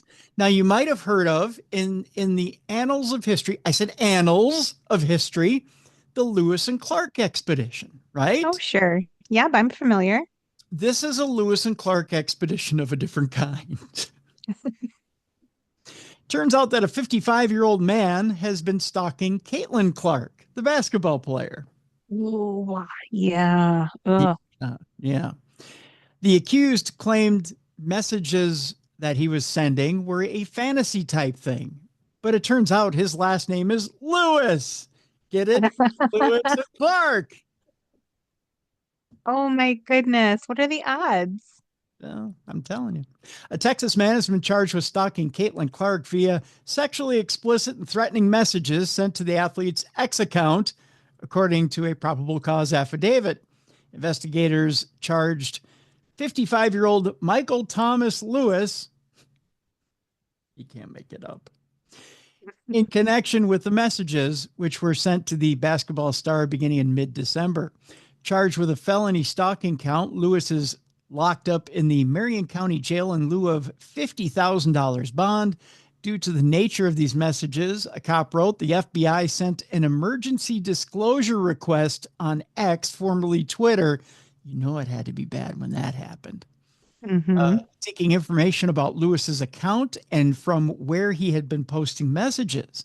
Records provided on X showed that the recent messages were sent from an IP address at an Indianapolis hotel and public library. Lewis's presence in Indianapolis was especially concerning, given that he's a Texas resident. So he drove from Texas to Indianapolis to post messages to her. Wow, that's commitment. Creepy dude. That, according to Lieutenant Darren Stonehouse, that's a hell of a cop name, by the way, of the Marion County Sheriff's Office. Darren Stonehouse. I mean, you kind of have to be a cop if that's your name, for real. Yeah, you can't be part of the knitting circle with a name like Darren Stonehouse. I'm sorry. Or like a really good attorney. That would be a good attorney name too. Yeah, or judge, Darren Stonehouse. Oh, yeah. Mm-hmm. Judicial, yeah. Judicial circuit court judge, yeah. Lewis's home address is listed in court records as a homeless shelter operating out of a church in Denton, which is a Dallas suburb. Well, everyone's got to have a home, I guess. 22-year-old Clark plays for the Indiana Fever of the Women's National Basketball Association. The team's home arena is Indianapolis's Gainbridge Fieldhouse. When police questioned him last week about the messages to Clark, Lewis, who was staying in an Indianapolis hotel, claimed that It's an imagination, fantasy type thing, and it's a joke. It's nothing to do with threatening. Right. That's what all the stalkers say. Sure. In a police interview Saturday, Clark said that she has been very fearful since learning of the messages and that she has altered her public appearances and patterns of movements due to fear for her safety. The athlete, who said she never responded to Lewis's posts, added that she has become very concerned for her safety after learning that Lewis was in Indianapolis. A judge has ordered Lewis to have no further contact with Clark and issued a stay-away order covering Gamebridge Fieldhouse and a second Indianapolis arena where the Fever play. Lewis is scheduled for an initial court hearing. If convicted of the stalking charge, he could face up to 6 years in prison. Not enough, if you ask me. I'm just saying. By the way, No. This is what the stalker of a WNBA player looks like. Oh, he looks frazzled. He does. He looks like he's led a hard life. Just saying. Yeah. He looks troubled. He does look troubled. That's for sure. I'm disturbed just looking at him. I'm just saying. Yeah. If he were sending me messages, I'd flee. I'd flee the country. Caitlin Clark, much braver than I could ever be. Just saying, if he sent me Tim messages, would be like, I'm done with all of my basketball career. I'm out of here. I'm done. I'm out of here. If I had that kind of money, I'd jump on a plane. I'd go to Cancun, probably. That's where I'd go. That sounds nice, actually. If you ever get stalked by a creepy dude and you do that, just take me with you. I will. Yeah. I'll be Okay. like, Jess, we're off to Cancun. It happened. Some creepy guy from Texas. Although we couldn't go to Cancun because it's really close to Texas. That's actually going the opposite direction of where we need to go. That's true. How do you feel about Europe? And Europe sounds wonderful. We can do all of those cool historic tours. Want to go to France? I'm there. Yes. Yeah, France. All right. We're going to Yep. France, kid. That's what we're doing. Yeah. Yeah. See, I can think good on the fly. See, I like your travel plans. see, stalkerazzi. If they're going all stalkerazzi on us, we gotta think on the fly. We're out of here. Yeah. Right. Just saying. All right. Our next story, of course, is in Florida because why not? Right. There's a few of them today. This one has to do with a Florida attorney who allegedly attacked a father whose daughter cut him in the buffet meat station line. Doesn't that sound like a Mad Lib? Really does. Yeah. Yeah. I figure we play Mad Libs today. We just need a noun and a verb, and we'll just stick them in here randomly. Yeah. Yeah. 52-year-old Mark Rohrer allegedly hit the victim once in the head with a dinner plate. There's your action verb. Wow. Yeah. By the way, this is what a hungry man who has to swing in the dinner line looks like. He looks angry. He does. Oh, and hungry. Don't forget about that. Yeah. Hungry. Hungry, angry. Same verb. A Florida attorney allegedly attacked the father of a girl who cut in front of him in a buffet line at a wedding. Oh, and it was at a wedding to boot. At a wedding of all things. That's the worst. So they may be relatives. Sure they are. Yeah. According to Palm Beach County jail records, 52-year-old Mark Rohrer is accused of one count of aggravated battery with a deadly weapon during a wedding reception held at Boca Lago Country Club on January 18th. Rohrer was in line at the prime rib carving station when two young girls cut in front of him. So what? I mean, you're going to get your food, right? Let it go, man. Yeah. I think they're going to hold a little bit of food for you so you can get some. Yeah. And they're little girls. They're not going to eat that much. No. The police report said Rohrer confronted the father of one of the girls, while an employee and the victim said Rohrer hit him over the head with a dinner plate. Rohrer denied the allegation, saying the event was a dry party. Oh, so he had to drink a soda. Oh, poor guy. Law and Crime described a melee breaking loose after the assault that involved a large number of guests. Well, you got to like that. If it's a dry party, you might as well have a rumble, right? That's right. They tried to keep it respectable. They didn't have the alcohol, so people wouldn't get rowdy. And look what happened. Then you go all nuts at the carving station. They should have just had like some weed beer or something, that just mellows everyone out. Nice cannabis beverage. Yeah. Yeah, if you come to my wedding, you just have to get high. That's it. That's it. Yeah. Just a little snort, a little toot. There you go. Rohrer admitted to making first contact by pushing the victim, the police report said. Oh, well, he started it then. Rohrer was booked into jail and released after paying $1,000 bond. He could have just, kept his hands to himself. Yeah.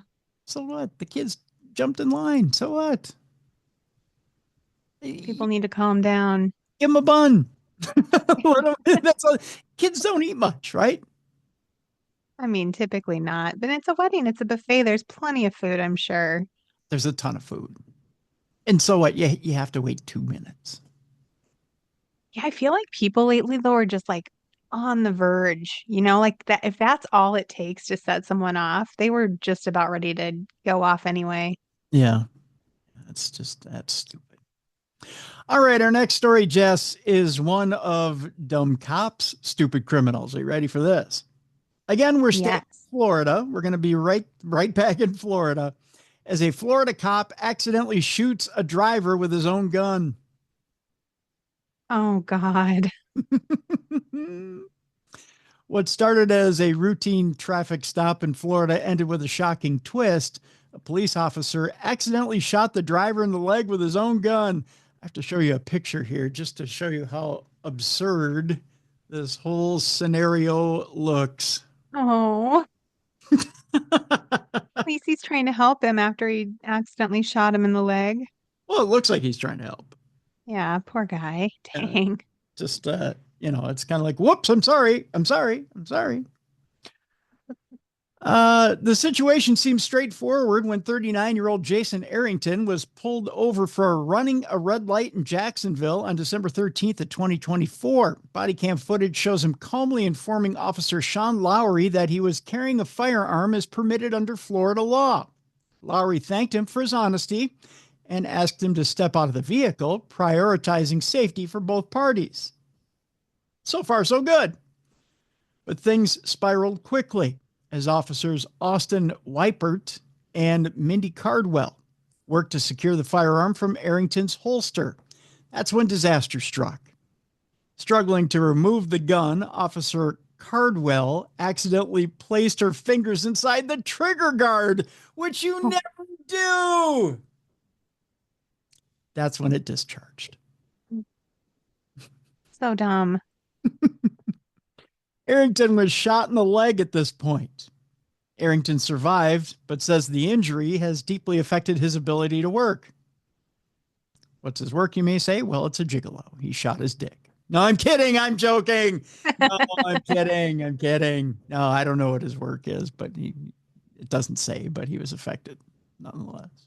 So I just figured I'd throw that in there just to get you to go, what? Yeah. But that wasn't his. That wasn't really his job, huh? It was his job. It would have been in the not safe for work deal. And I didn't know. No, it wasn't. Took a perfectly innocent story, Tim, and you made it dirty. Look I at did. you. See, look at it. I mean, I went right for the lowest common denominator. But it got you, didn't it? You were like, huh? It did. But I it was wasn't. like, wait a second. That wasn't it. Got another gun story here because we're on a roll. But we are really on a roll here, Jess, because it happens at Wendy's. It's a food story. Ooh, Wendy's makes me have stomach aches. But Really? oh gosh, yeah, I can't eat it. The guys always used to want to eat it before we'd go ghost hunting, and then I'd be like, "You are literally gonna have to deal with my stomach gurgling and like me running to the restroom all night. Like I just can't." Is there a particular, okay, because I have a Wendy's story too, but what is it at Wendy's that doesn't agree with you? Well, I think it's just greasy food in general, but maybe it's just more greasy than what I would typically eat. I don't eat a lot of fast food like that, so it really like hits me bad. It is greasy. I tell you what, I learned the hard way a few years ago that I can't eat Wendy's chili. Oh. It actually touches off my gallbladder. Oh, yeah. Maybe that was what it was, because that was back when I had a gallbladder and I actually had it removed. I haven't had Wendy's in years and years, so I wonder if I could eat it now. Yeah. It was the beans and the gallbladder. The beans touched off my gallbladder. I had the worst gallbladder attacks. Those are no joke. Oh, Jess, I had a gallbladder attack that lasted 6 days. Oh my gosh, you need to get that thing out. I haven't had it. I haven't had one since because I've learned to avoid, pinto beans and Yeah, that. that's probably better. Yeah. Mine was full of stones. Like there was no going back. See, but I don't have stones in them. I don't have stones in the gallbladder. But yeah, I went through a battery of tests and they said they could barely see it. It was shriveled and black, kind of like Gary Coleman. No, but kidding. It's a Gary Coleman joke. But people are going to be like, that's really mean, Tim. But at the time he was. But now he's dead, much like my gallbladder. That's really mean too. But no, but they were like, your gallbladder should be there, but it's very tiny. It's very shriveled and very black, but it's there. Wow, that's crazy. Yeah. Yeah. So they have a shriveled up organ inside of you that doesn't work very well. Yeah. Well, are we still talking about my gallbladder? Hi-oh. Anyways, anywho, can't eat Wendy's chili. Yeah. Oh. I do like their Frosties though. Oh, okay. Those are good. I learned this from my grandfather. Do you ever dip the fries in the Frosty? Yeah, that's the way to do it. Oh, that is the way to do it. See, so there's one good thing about Wendy's. See? There is. I mean, sure, there's lots of good things and it's enjoyed by many people, just not my stomach. Yeah. See, there you go. Well, there's one thing that this guy enjoyed at Wendy's. He enjoyed firing his gun over some cold fries. Why? Well, he didn't like cold fries, so he had to make somebody pay. I guess, Jess, is what the lesson here was. A patron and an employee exchanged shots inside the eatery, according to this story. A dispute over cold French fries at a Wendy's in Kentucky erupted into an exchange of gunfire between a male patron and a female restaurant employee who was... She shot back? I guess so, yeah. The female restaurant employee was shot in the butt.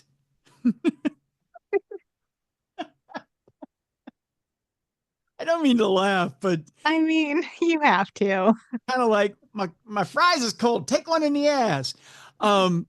According to police who have arrested both pistoleros. That's right. They both had guns on them. Cops say 25-year-old, I believe it's Manja James Wooten, and two associates this month engaged in a verbal altercation at the drive-through window with Twanisha Coleman, a 26-year-old Wendy's worker, over cold fries. What a thing to get a police record over. Yeah. You put it eloquently there. Yeah. James Wooten, that's one last word or one last name there, and his co-defendant subsequently entered the Louisville eatery. Notice, for those of you who love to debate me about the name of the city, I said it correctly there. Louisville. Good job. That's right. Thank you, Jen. Where he allegedly produced a firearm and fired a shot. Coleman returned fire, and then the defendant began to fire multiple rounds, one of which struck the victim in the buttocks, according to a complaint warrant. A day after the incident, a second woman contacted police and reported that she had been shot. The woman reportedly admitted that she had been with James Wooten at Wendy's when he shot her. Charge of felony assault, James Wooten turned himself into police Friday afternoon. He's being held at the Louisville Metro Department of Corrections. Coleman, the Wendy's worker, is facing serious problems of her own. At the time of the January 6th shooting, Coleman, who was on probation in connection with a conviction of felony theft and gun charges, was legally barred from possessing a gun. Coleman pleaded guilty in 2002 to possession of a firearm by a convicted felon. As a result of the Wendy's incident, Coleman has again been charged with being a felon in possession of a firearm, a felony for which she is scheduled to be arraigned on February 4th. It's unclear if Coleman will also face a probation violation count in this case. So here's James Wooten right here. This is what the initial firer over the fries looks like. Here, Jess, there he is. Just looks like a normal dude out for some fries. Normal dude out for some fries. Here's what our return firer Coleman looks like. At least she defended herself. That's right. The Wendy's employee who doesn't take shit and will give you your cold fries and some ammo back. So there you go.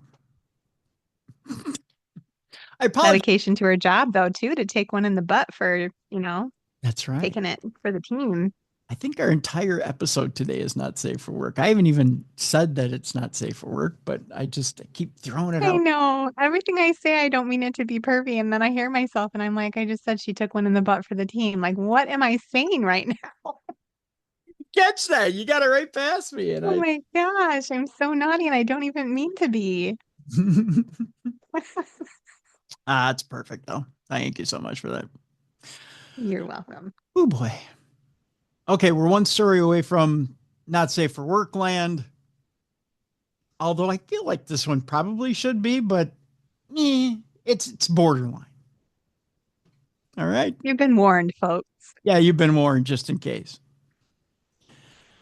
Sisters in a church melee over a dad's eulogy. We're toting the line here, kids.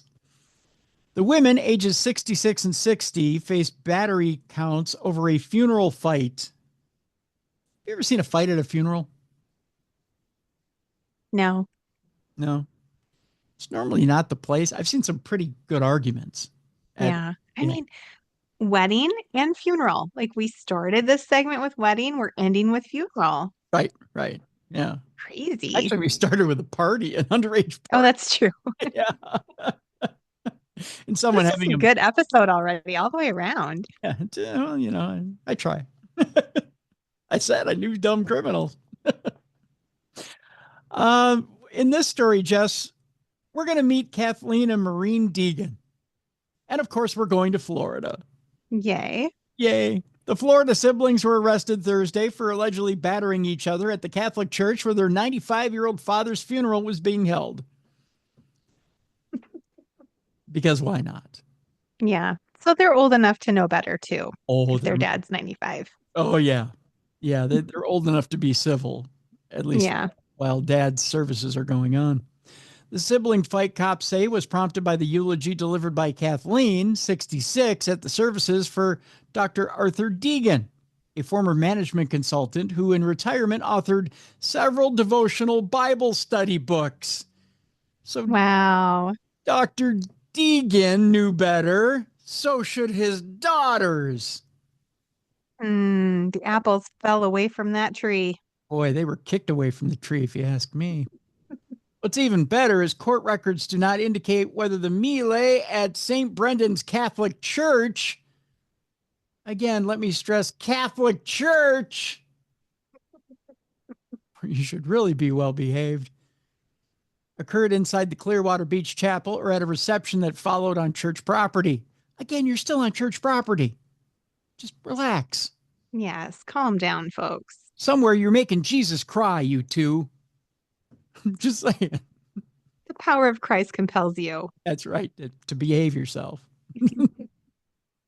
According to an arrest affidavit, Kathleen's eulogy did not include a mention of Sister Maureen's 24-year-old daughter, which upset the younger woman and triggered a verbal argument between Kathleen and her niece. Oh, for the love of God. That's what did it? Wow. You forgot the 24-year-old niece, or daughter, rather. For heaven's sake. Jeez.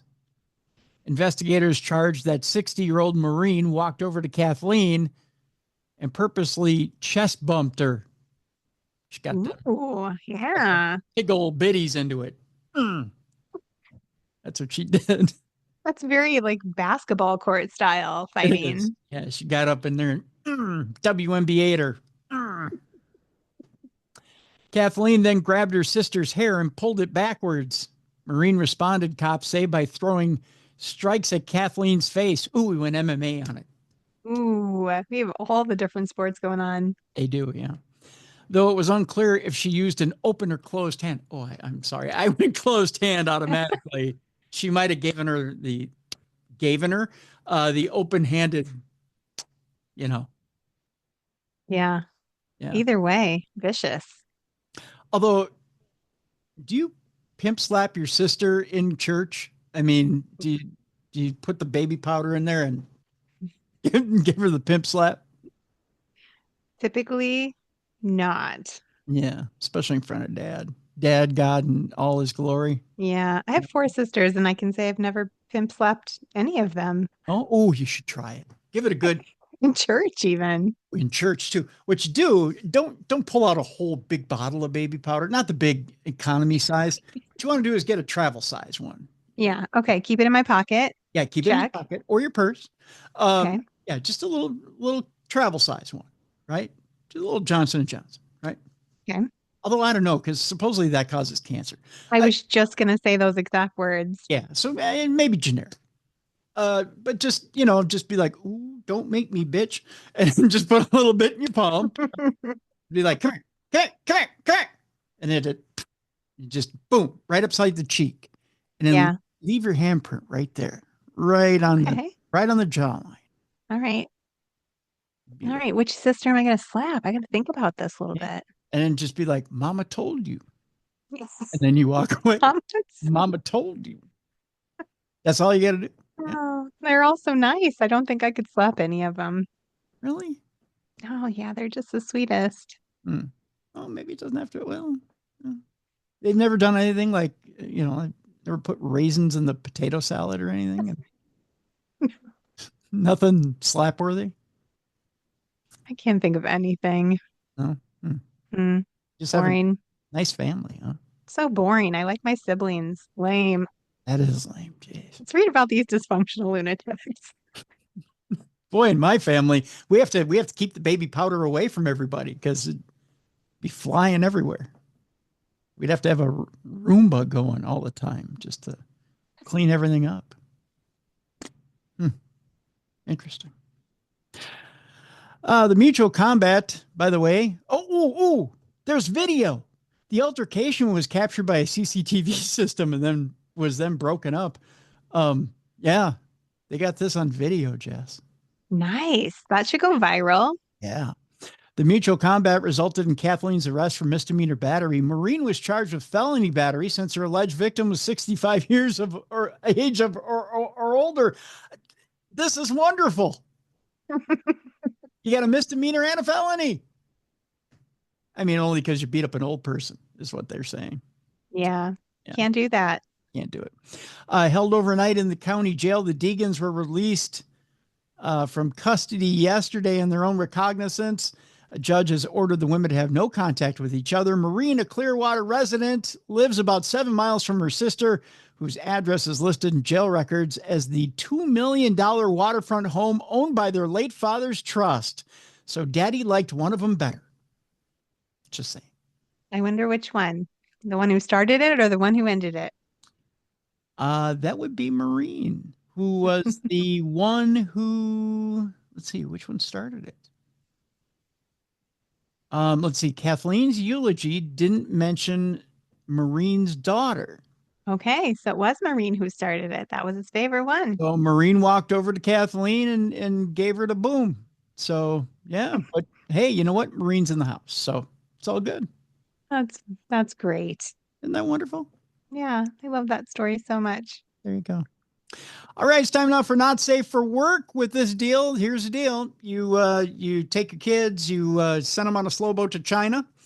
You take the the work supervisor, whoever you're listening to this in front of, and you, I don't know, send them to a meeting somewhere in another country, you get to listen to it out loud. If not, put your earbuds in, and then we'll do this in 5, 4, 3, 2, 1. Here we go. Let's just say you got a friendly rivalry with another organization. Okay. And you want to send a statement. Now, you could do that one of two ways. You could be nice about it. You can send them a nice edible arrangement and just say, thinking about you, stop your shit. Right? That works. I like that. Yeah. Eat this. And then you send them like a nice fruit basket, right? Yeah, I'd respond well to that. I'd be like, called out, but also happy because I love to eat. Yeah, I'd be, oh yeah, I'll have a nice strawberry and I'll think about that, right? Oh yeah. By the way, did you see SNL this week? I did not. Okay, because they had the Oedipal arrangement, which was mom and son going at it, which was very awkward, but it was very funny. That's a whole nother deal. You'll have to see that one on YouTube for yourself. Okay, so you've got the edible arrangement, which is a nice way of saying, hey, think about it. In the meantime, have something sweet to eat. Then you've got somebody who will tell you basically your rival to basically go eat shit, literally. Okay? Okay. That's what PETA did to ASPCA. Oh, fine. Yeah. They dumped manure outside the ASPCA's NYC office, but they hit a snag when they tried to do it when it was too cold outside. Oh, so it just froze. Well, so to speak. PETA activists tried to dump a truck full of manure outside the Manhattan office of their group's rival, the ASPCA, but the stinky stunt was stymied by the frigid weather on Thursday. Now, Jess, I have to show you a picture of what this dump truck looks like, because it is horrible. Wow, it's just absolutely full of poop. Isn't it, though? And it's not coming out. It ain't coming out. Frozen solid. Frozen solid. Protesters with PETA hauled the estimated ton of waste. Let me repeat that. Ton of waste through Midtown with the intention of dropping the load smack dab in the middle of 8th Avenue near West 37th Street before noon. But when the dump truck arrived at the destination and tried to lower the feces on the street, the semi-frozen crap failed to flow, forcing one passionate protester to get his hands dirty. Are you going to be the one to drag that out of the truck onto the street with your hands, your bare hands, Jess? I mean, I'm a farm kid, so I have shoveled and filled many a manure spreader in my day, but always with the shovel, never with my hands. Yeah, something tells me you're not going out for wings after that, right? Not for a long time. You cannot get the smell of poop off your hands. They would have dumped the entire truckload, PETA Representative Ashley Byrne told the Post. The process was slowed down by the fact that it was so cold, the manure was frozen, so they got somewhat through. Somewhat through. That means they didn't get any what through. I'm so confused by that. So they got somewhat through. In other words, they didn't get any of it. No. Someone was actually up in the truck to shovel it out, added Byrne, who was among 20 chanting protesters at the rally waving banners. So they dumped some of it. Here's the truck from the side, Jess, and the banner. It's very funny. My goodness. I can't imagine this dump truck, upping its payload or going to lower its payload with that banner on the side and everybody, like 20 people chanting and nothing coming out.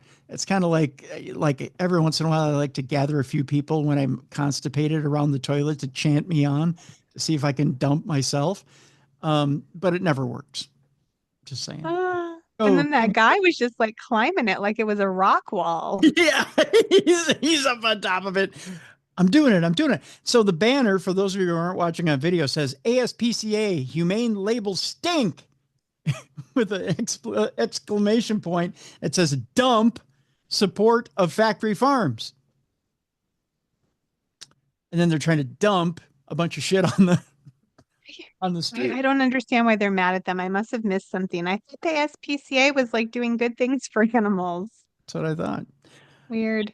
A man was seen climbing up the side of the truck, digging through some of the disgusting dung out that came from an animal sanctuary, according to a photo from PETA.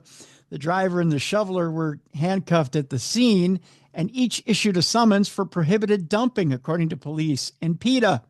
The pair have a court date set for next month, according to the NYPD. PETA, which stands for People for the Ethical Treatment of Animals, targeted the ASPCA on Thursday as part of its recent campaign, accusing its rival of promoting sham humane certification labels on meat, eggs, and dairy, arguing the products came from factories filled with horrid conditions that are cruel to the animals. There's nothing humane going on there, so PETA has been asking the ASPCA for months to take their stamp of approval off of these products, Burns said, claiming customers that look to the ASPCA are being duped by the labels. The ASPCA, which stands for the American Society for the Prevention of Cruelty to Animals, hit back with a statement to the Post, claiming PETA has no interest in building a more humane farming system. Factory farming is brutally cruel and must end, but unlike the ASPCA, PETA has no interest in building a more humane farming system, the ASPCA said. Instead, they seek to eliminate all animal agriculture and are diverging views. The utility of animal welfare certification stem from this fundamental difference. Given the magnitude of suffering on industrial farms and the reality that most Americans eat meat, eggs, and dairy, but don't want to support animal cruelty, the ASPCA believes that welfare certifications play an important role in setting basic standards and distinguishing better products in the marketplace. Now, the poop-filled truck, which I think is the name of a new kid's story I want to write, the poop-filled dump truck, which Byrne said is still in police custody Thursday night, held a banner across it that states ASPCA human labels stink, dump support of factory farms. So yes, the police are still sitting on that big pile of shit. Well, when you put it that way. Yeah. Poor police. That's what I'm saying.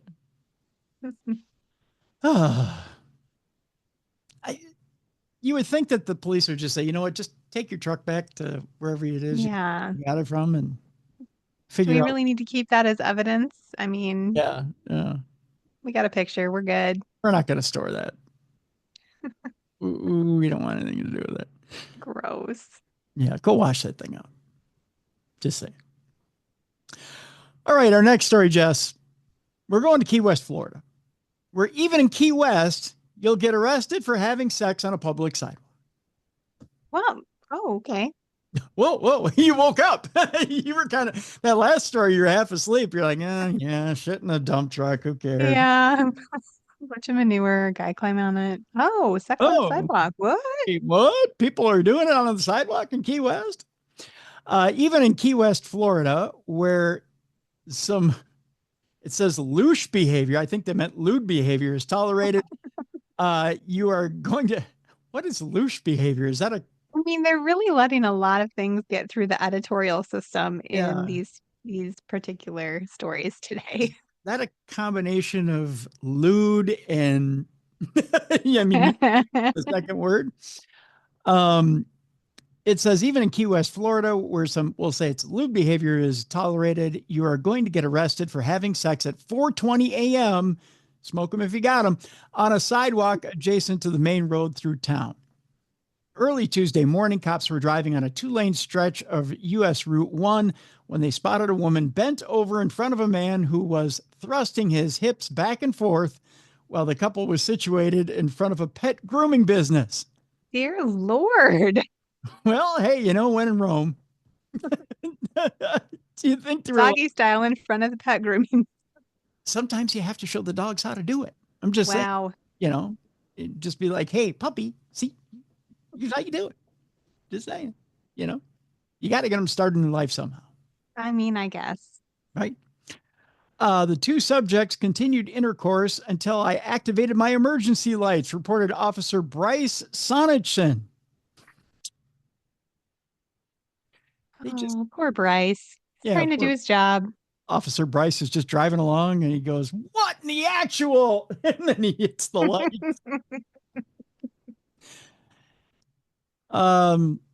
Our two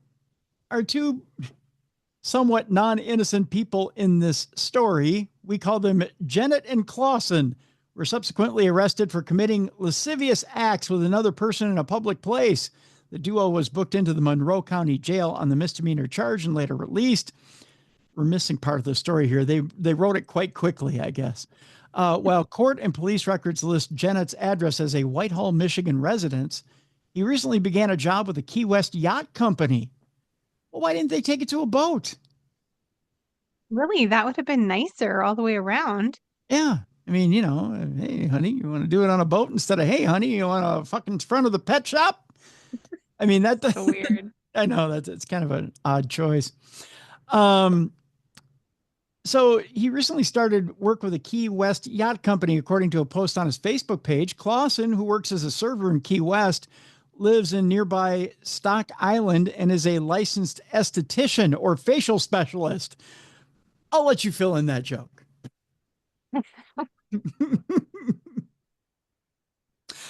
Janet and Clausen are scheduled for a January 31st arraignment.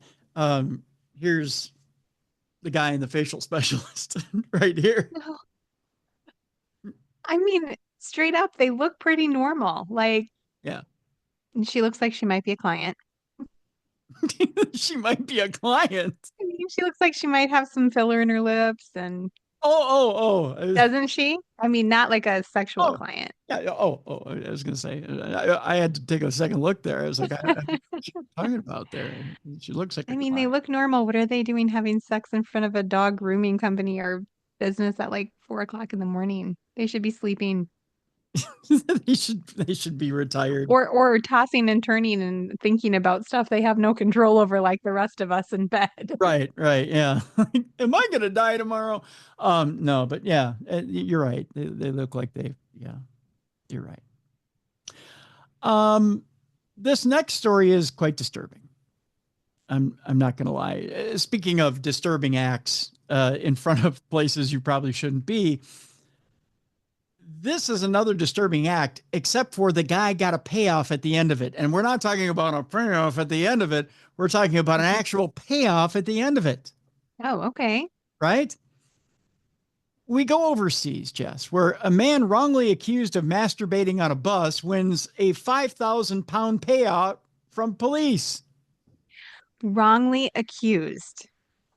I don't know how you're wrongly accused of masturbating on a bus. What are you doing that makes people think that you're masturbating on a bus? Opening a bag of nuts. I don't know. I don't know what you're doing that people think. Although I have another video I should send you of it's a funny video of I think it's a koala trying to chew bamboo or something. And there goes Gary. And he's like chewing on bamboo or something, and it makes it look like the koala's masturbating. He could be wrongly accused. Yeah, that's right. A man wrongly accused of masturbating at a woman on a London bus says he's been a victim of verbal and physical attacks ever since. Oh my gosh! Who goes after a guy if they think he was doing something to himself on a bus? Yeah. Why? Who cares? Right? Who cares? The funny thing is this guy's name. Are you ready? Yeah. Brent Naylor. That is a rockin' awesome name. Just very unfortunate for this situation. Exactly. Brent Naylor was arrested by 6 police officers. 6 police officers arrested a guy for masturbating on the bus and he wasn't even actually doing it. 6? That seems like overkill. Jesse has a strong right arm. In all fairness, a very strong right arm. So, you need 3 just to take down his right arm alone. I'm gonna need backup. That's what she said. He was backed up. Brent Naylor was arrested by 6 police officers at his home in North London after being wrongly identified following a Metropolitan Police appeal for information. The indecent exposure happened on a 393 bus toward Kentish Town in May of 2021. Officers published a CCTV image of the suspect, who was over 6 feet tall and described as chubby. A chubby. Oh, so many play on words in this one. I know. Not long after the Met asked the public for help, someone called and claimed Brent was the man in the appeal. Despite looking nothing like the man in the CCTV image, officers arrested him at home in Finsbury Park. Police researched Mr. Naylor, revealing he had short graying hair and was significantly shorter and thinner than the offender, but they listed him as a viable suspect anyway. It was only after he'd been in custody for more than 7 hours that a more senior officer looked at him and realized he didn't resemble the suspect at all, despite being right. You know what? You don't look like the guy who was wanking himself in the bus. We'll let you go. We just thought it was you because of your name. You can understand, right? Right. You look like you've been nailing it everywhere. Despite being released, so to speak, the damage was done as neighbors saw him being arrested. 56-year-old Brent has slammed the incompetent Met for arresting him despite not fitting the description of the bus masturbator. They pinned it all on me without actually investigating at all. It was disgusting, he said. Not quite as disgusting as, the guy who did the thing on the bus. Just saying. The description of the guy was 6 foot. I'm 5'8". I'm the slimmest person alive, and this guy was fat. Oh, well, don't take after fat people. Just saying. Now, I don't trust the police, he went on to say. They have put my life in danger. They are horrible people. It took the senior officer 2 seconds to realize it wasn't me. How could the others think it was me? Brent, who is disabled, has been assaulted, evicted from his home, and even banned from his favorite pub since being arrested. So now he can't go get a pint of anything. Sad. Just before Christmas, he was hospitalized after being hit over the head by what's believed to have been a bottle. It's not nice getting called a nonce. It's embarrassing, Brent said. Got called a nonce. I don't know what that means, but it sounds unkind. It's very unkind. I know everyone around here, he went on to say. There are still people after me. I was assaulted just before Christmas. Oh. Following his arrest, his landlord served him with an eviction notice. He was also later threatened by a gang of men who frog marched him out of his favorite pub. No. Frog march? This is amazing. I'm learning so many new words. I know, right, Jess? It's an education today, isn't it? After that, he said he was barred from he was barred from the boozer, not because staff thought he was guilty, but because they said they couldn't guarantee my safety. Why should I leave? Brent said. If they cause trouble, they should be barred. Why me? I've been stalked. People follow me home, calling me a nonce. I had done nothing wrong. Brent later took legal action against the Met Police, hiring lawyers from MK Law to fight his case.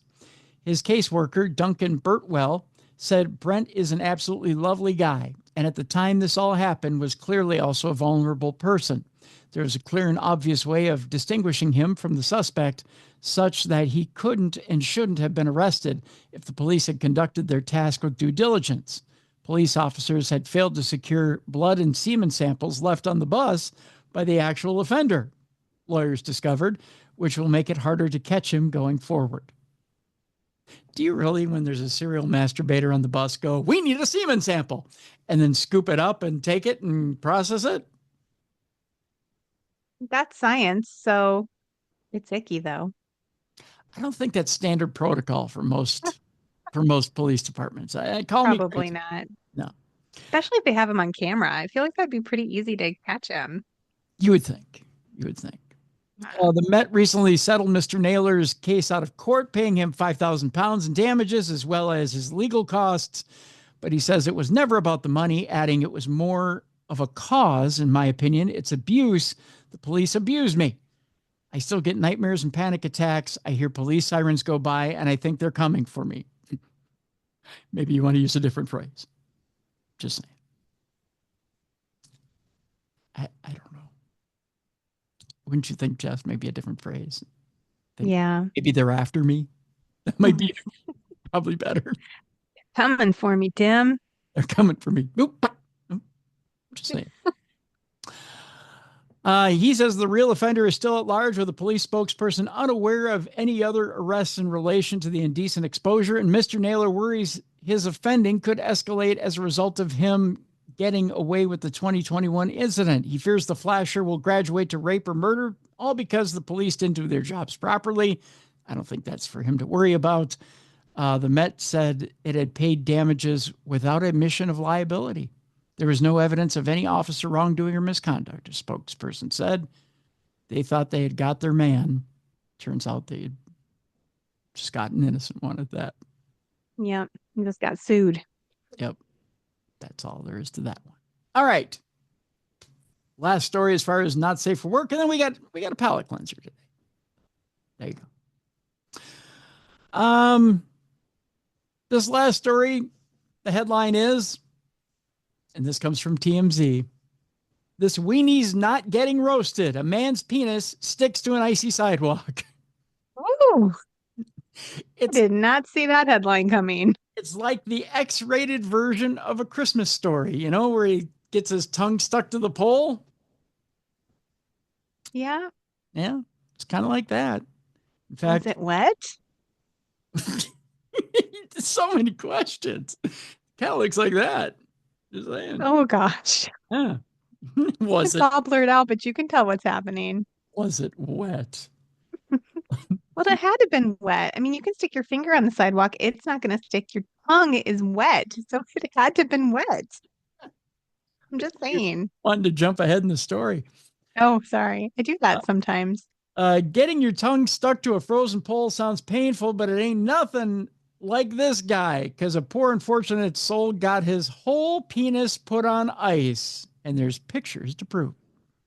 TMZ obtained an exclusive photo from outside a bar in Alberta, Canada, one of the coldest places on earth, in which first responders were working to wrench a patron of the establishment off a sidewalk.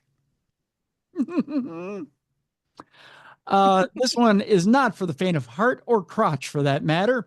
The man's member is basically glued to the unforgiving ice, and he's not coming off, so to speak, despite all the others pulling with all their might. No. That is terrible. It's going to rip. Sorry, Tim. It's totally going to tear. You don't pull if he's stuck. No, you have to like use some hot water or something, right? Like something. No, you'll burn it. Don't use hot water. I mean, or maybe go down there and blow on it with warm breath. Yes, please. Heat it up. Just blow on it all night long until it eventually comes off. Oh. It's going to be one of the first responders doing it, Tim, not a hot girl. Damn it. Well, any port in a storm, Jess, I'm just saying. TMZ blurred the photos, but the gentleman's privates were clearly stretched before snapping right back to the ice. First responders seemed to be pulling pretty dang hard, nearly performing an impromptu circumcision on the street. I can't even say it. Police in Alberta told TMZ the man in the clip got intoxicated before and began arguing with people inside East Village Pub and Eatery in Fort McMurray on early Sunday, January 12th. Cops say the dispute spilled into the street, where the guy's pants fell down while fighting with the bar's patrons. Oh my gosh. Yeah. During the confrontation, the dude toppled to the ground and his penis attached to the ice. First responders managed to detach his unit without injuring him before he was arrested. He wasn't charged, by the way. That is the worst day ever. That is the worst day ever. Like, you couldn't do that on purpose if you tried. And his pants fell off. Was he not wearing underwear? Or a belt? Yeah, like there's a vote for some underpants, buddy. Like, I bet he doesn't leave the house without him again. Right. TMZ says we're not sure exactly what cops arrested him for or how authorities peeled his penis off the ice, but it sounds like there's not too much blistering on his little guy. Of course, Oh, like Jess said, of course, hot water is usually the way to unglue a body part from the frozen tundra, though we don't think this guy wants anyone coming at him with a boiling pot. no, I guess not. Although I liked your solution of someone blowing on it until I it mean, you just need something warm, something. whatever that looks like. A nice slow massage with a warm hand. Oh, he probably left a little skin behind though. Oh, No, no, no, no, no, no, no. ouch. Oh man. And with that, we need a palate cleanser because the Yeah. right now it just Yeah, for all the boys out there. I'm less impacted. I think it's hilarious, but I don't have a willy, so no. But can you imagine if the little man in the boat got trapped on the ice? Uh, That would hurt. that would hurt. And I guess it is like the same thing. My daughter, did I ever tell you this story? I shouldn't tell this, but it's so funny. My daughter was convinced she had a penis because she had that. And all the boys, like she was so little, and all the boys would go down the slide in the backyard into the pool, and they would be like, "Oh, my weenus." That's what they would call it. Right. And so she came in and she would start saying it, "Oh, my weenus." I'm like, "Oh, you don't have a weenus, honey." And then she came out of her room one day and she's like, "I found it, mommy. It's really little, but I found it. I have a weenus." Dude, I took her to the pediatrician like a few weeks later, and she was telling him she had a weenus. And he's like, "Oh, honey, you don't." And like, just let her have a weenus. Let's let her just have let one. her have it. Let her have this. Right. Oh, anyway, yeah, that would hurt. So, yes, Yeah. my little weenus doesn't want to be stuck to the ice either. No. It's just a horrible fate, no matter who you are. Just saying. Ugh. All right. Let's clear the palate, shall we? It's a series of 2 stories here, Jess. And I'll tell you why. Because it's a theme. It's a little theme we've put together, and it has to do with this. The theme here in both stories is simply this. The theme is that we can't have nice things. Not only can we not have nice things, but the world is going to shit. Oh, no. But it's a good palate cleanser because you're going to laugh. Okay. Okay. So here's the thing. Just when you think you can finally discipline your kids, forget about it. Because your kids have more dirt on you than you have on them. Oh, that's probably true, Tim. That's where this first story is going, Jess. Okay. A boy is scolded for not doing his homework. Well, the boy is not going to take it. So what does he do, Jess? He reports his father for his drug use. A 10-year-old boy reprimanded his father by his father for not completing his homework, took revenge on his parent by calling the police and telling him that his father was hiding forbidden drugs. Step lightly, Dad. Yeah. If you're doing naughty things like that, you should probably just let your kid do what they want. And spare your belt because you may need it to tie off your arm for your heroin later. The bizarre incident took place earlier this month in China's Yangning County. After being severely scolded by his father for not completing his homework on time, a 10-year-old boy stormed out of the house and went straight to a nearby store and asked if he could use the phone. The 5th grader dialed 110, which is China's emergency number, and asked to speak to the police, claiming he had proof of his father concealing poppy shells, which is considered an illegal drug at home. Oh, And from poppy, you can, of course, extract heroin. wow. His dad's a scientist. Yeah. Then he waited calmly for the police to arrive and let them home so they could conduct a search and confirm his story. During the search, the police found 8 dried poppy shells on the balcony of the boy's home, and the boy's father admitted to buying them, but added that he only planned to use them for medicinal purposes. He expressed regret about breaking the law, which classifies poppy shells as a dangerous drug, but instead that he did so unknowingly. The police took the evidence and the suspect to a nearby station and have since passed on the case to the Anti-Narcotics Brigade.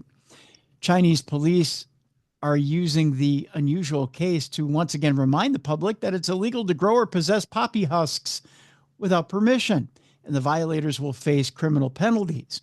Although dried husks do have medicinal value, as they can ease pain, assist sleep, and reduce stress, the fact remains that their cultivation and possession are illegal, as they are associated with the production of opium, a drug that once brought China to its knees.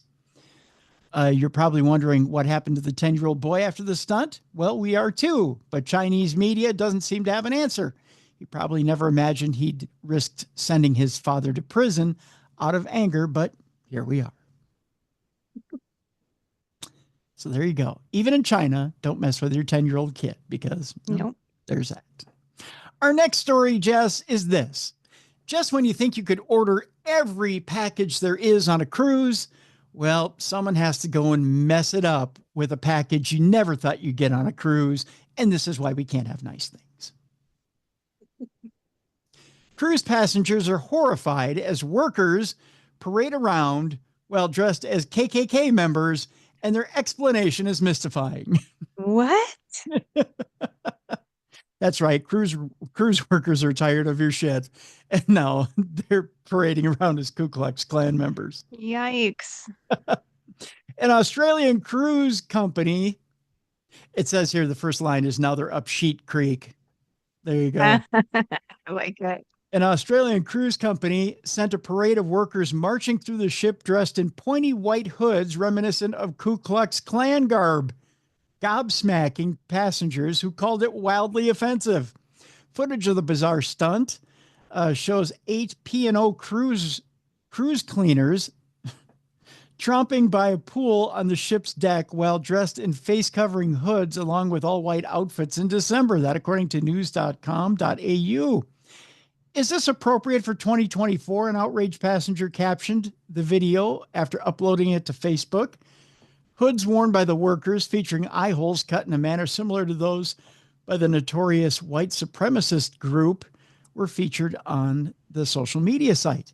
In the footage, a woman in the foreground of the video can be seen eyeing the Klan-like spectacle with an exasperated facial expression. We were like, are we seeing this correctly? It was so bizarre, passenger Terry from Melbourne told news.com.au. Anyone who saw the parade thought, what the hell, Terry said, adding she asked the firm for an explanation.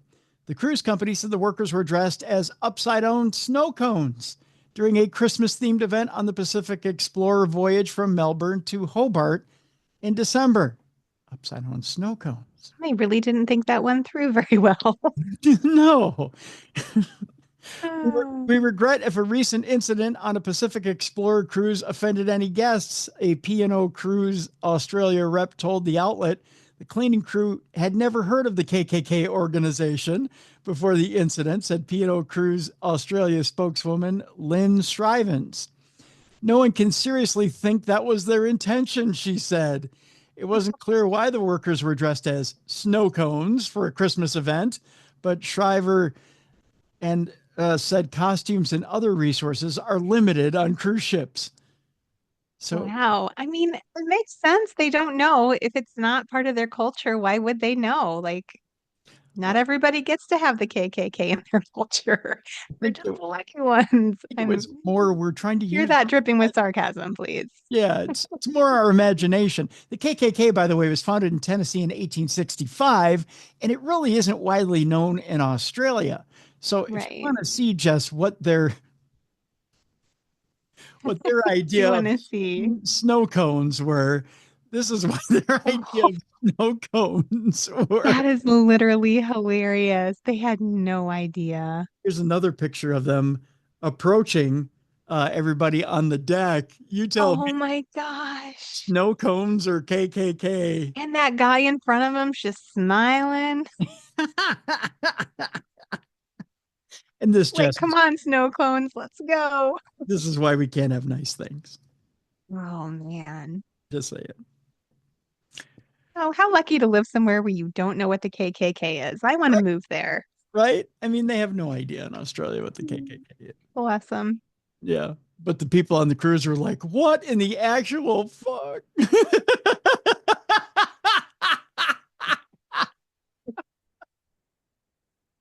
Oh my gosh, I'd be laughing so hard. Oh, oh, and there's video too. Here's them coming down. Everybody's like, what? You see And the- Santa's with them too. Like, oh, they really were trying to be cute. so Santa's So bad for him. Santa's a white supremacist. Yeah. Santa's the leader of the KKK on this cruise. That's so wild. Who knew? Oh, you can't make it up. You can't make it up. Nope, you can't. So that's how we end Dumb Crime Stupid Criminals today, with a little bit of a palate cleanser to remind you that there's miscommunication everywhere.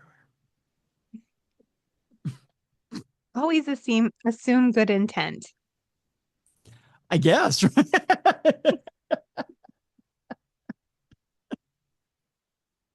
I love your sunny outlook on it. Always assume good intent.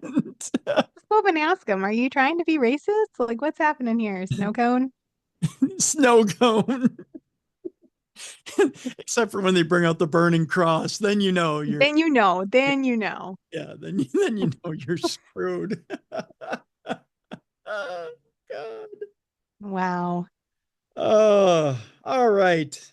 There's our dark humor for the day, so to speak. All right. Well, that'll do it for today. Tomorrow on the big show, Supernatural News with Mally Fox. Thursday.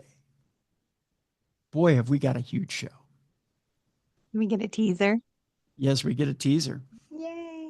Our guest on Thursday, you have seen on one of the biggest shows in the paranormal. Ooh. Was one of the most groundbreaking forefathers of paranormal TV.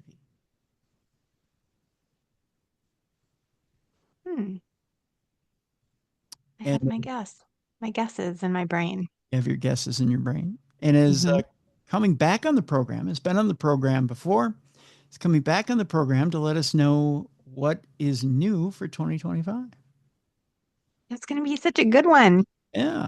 So very pleased to have this person back on and to be talking about new endeavors. So, yeah. Big week this week. Big week this week. So very, very, very happy about this week. I mean, we've got a lot of big shows coming up here in the next, actually in this first quarter of 2025. So very, very happy about everything that's going down here on Darkness Radio 2025. The book that I want you to pick up from our guests today, Brian Santana and Cameron Santana, is A Murder on Campus, the professor, the cop in North Carolina's most notorious cold case. So that book is available from wildbluepress. There's a link in the description of this program. I want to remind you that our executive producer of today's program is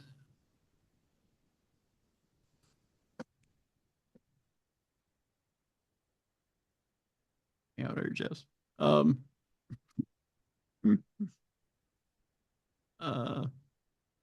can't I think of his name? Edit point.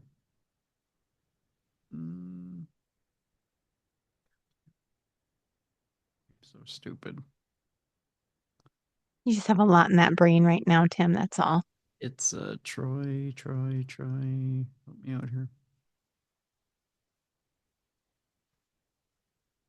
Troy.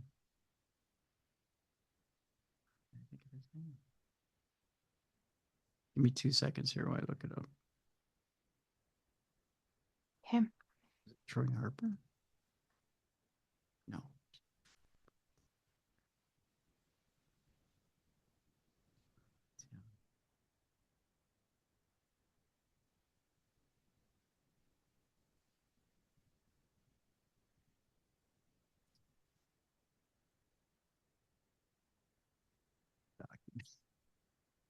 I should have put it up on the screen before.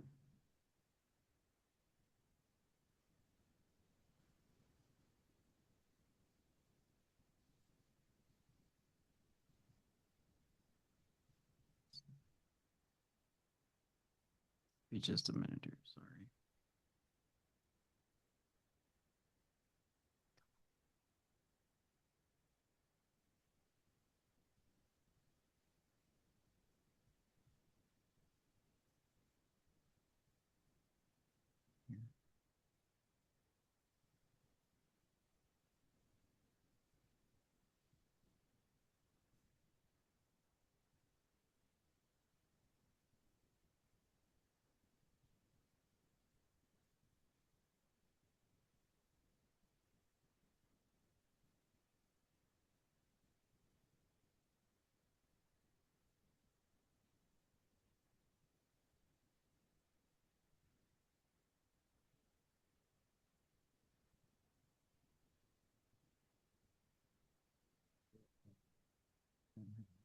Brain fart.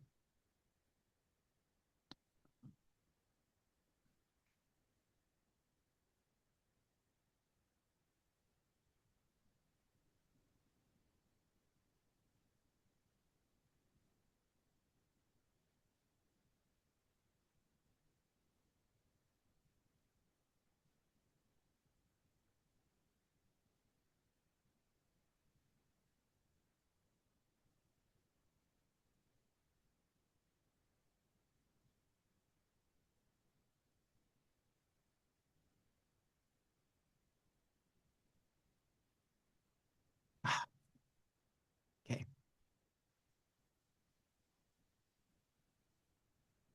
The executive producer of today's program is Troy Palmer. I want to thank Troy so much for everything he does for the show.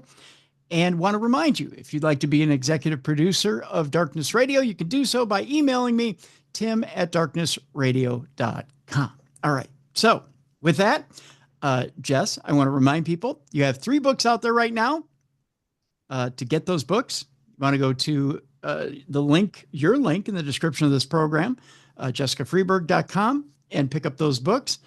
Also, you're working on events for 2025, correct? I am. I'll share more when I have more details and some links to share with you guys. Okay, you caught me with a mouthful of Coke. I should have talked longer. That's okay. That didn't sound right. Okay, so there's events on the way there. I want to remind people I will be at Missouri Paracon at the end of February, beginning of March, and also other events. Check out darknessradioshow.com in the events section for any events that myself, Jess, or Mally may be at. That event section will be updated. New stuff will be put up there. So any of the events that we may be at or any of the events that Jess may be sponsoring will be up in that events section. Be sure to check that event section as well. Also, check out the store, darknessradioshow.com. That store, new items will be in the store there. And finally, the YouTube page. I keep meaning to mention the YouTube page. If you're not watching the videos in the YouTube page, go subscribe, because I'm going to actually be posting a way that you can become a member of the YouTube page. Mind you, you can subscribe, but we're going to give little membership benefits out on the YouTube page. So there you go. There's another way you can be involved with Darkness Radio. So lots of stuff coming up in 2025 for Darkness Radio. Lots of ways you can grow and expand with us here on Darkness Radio. Lots of details coming up as well in the coming weeks. And we may have some interesting little giveaways and benefits and stuff like that with Darkness Radio here in the next few weeks as well. So for Jessica Freeburg, I'm Tim Dennis. Thank you so much for listening today to the best in true crime podcasting. This is True Crime Tuesday. For more audio and video archives of True Crime Tuesday, intriguing content, and cool swag, check out darknessradioshow.com. The executive producer of True Crime Tuesday is Troy Palmer. Thank you for watching. Join us tomorrow for Supernatural News with Mally Fox.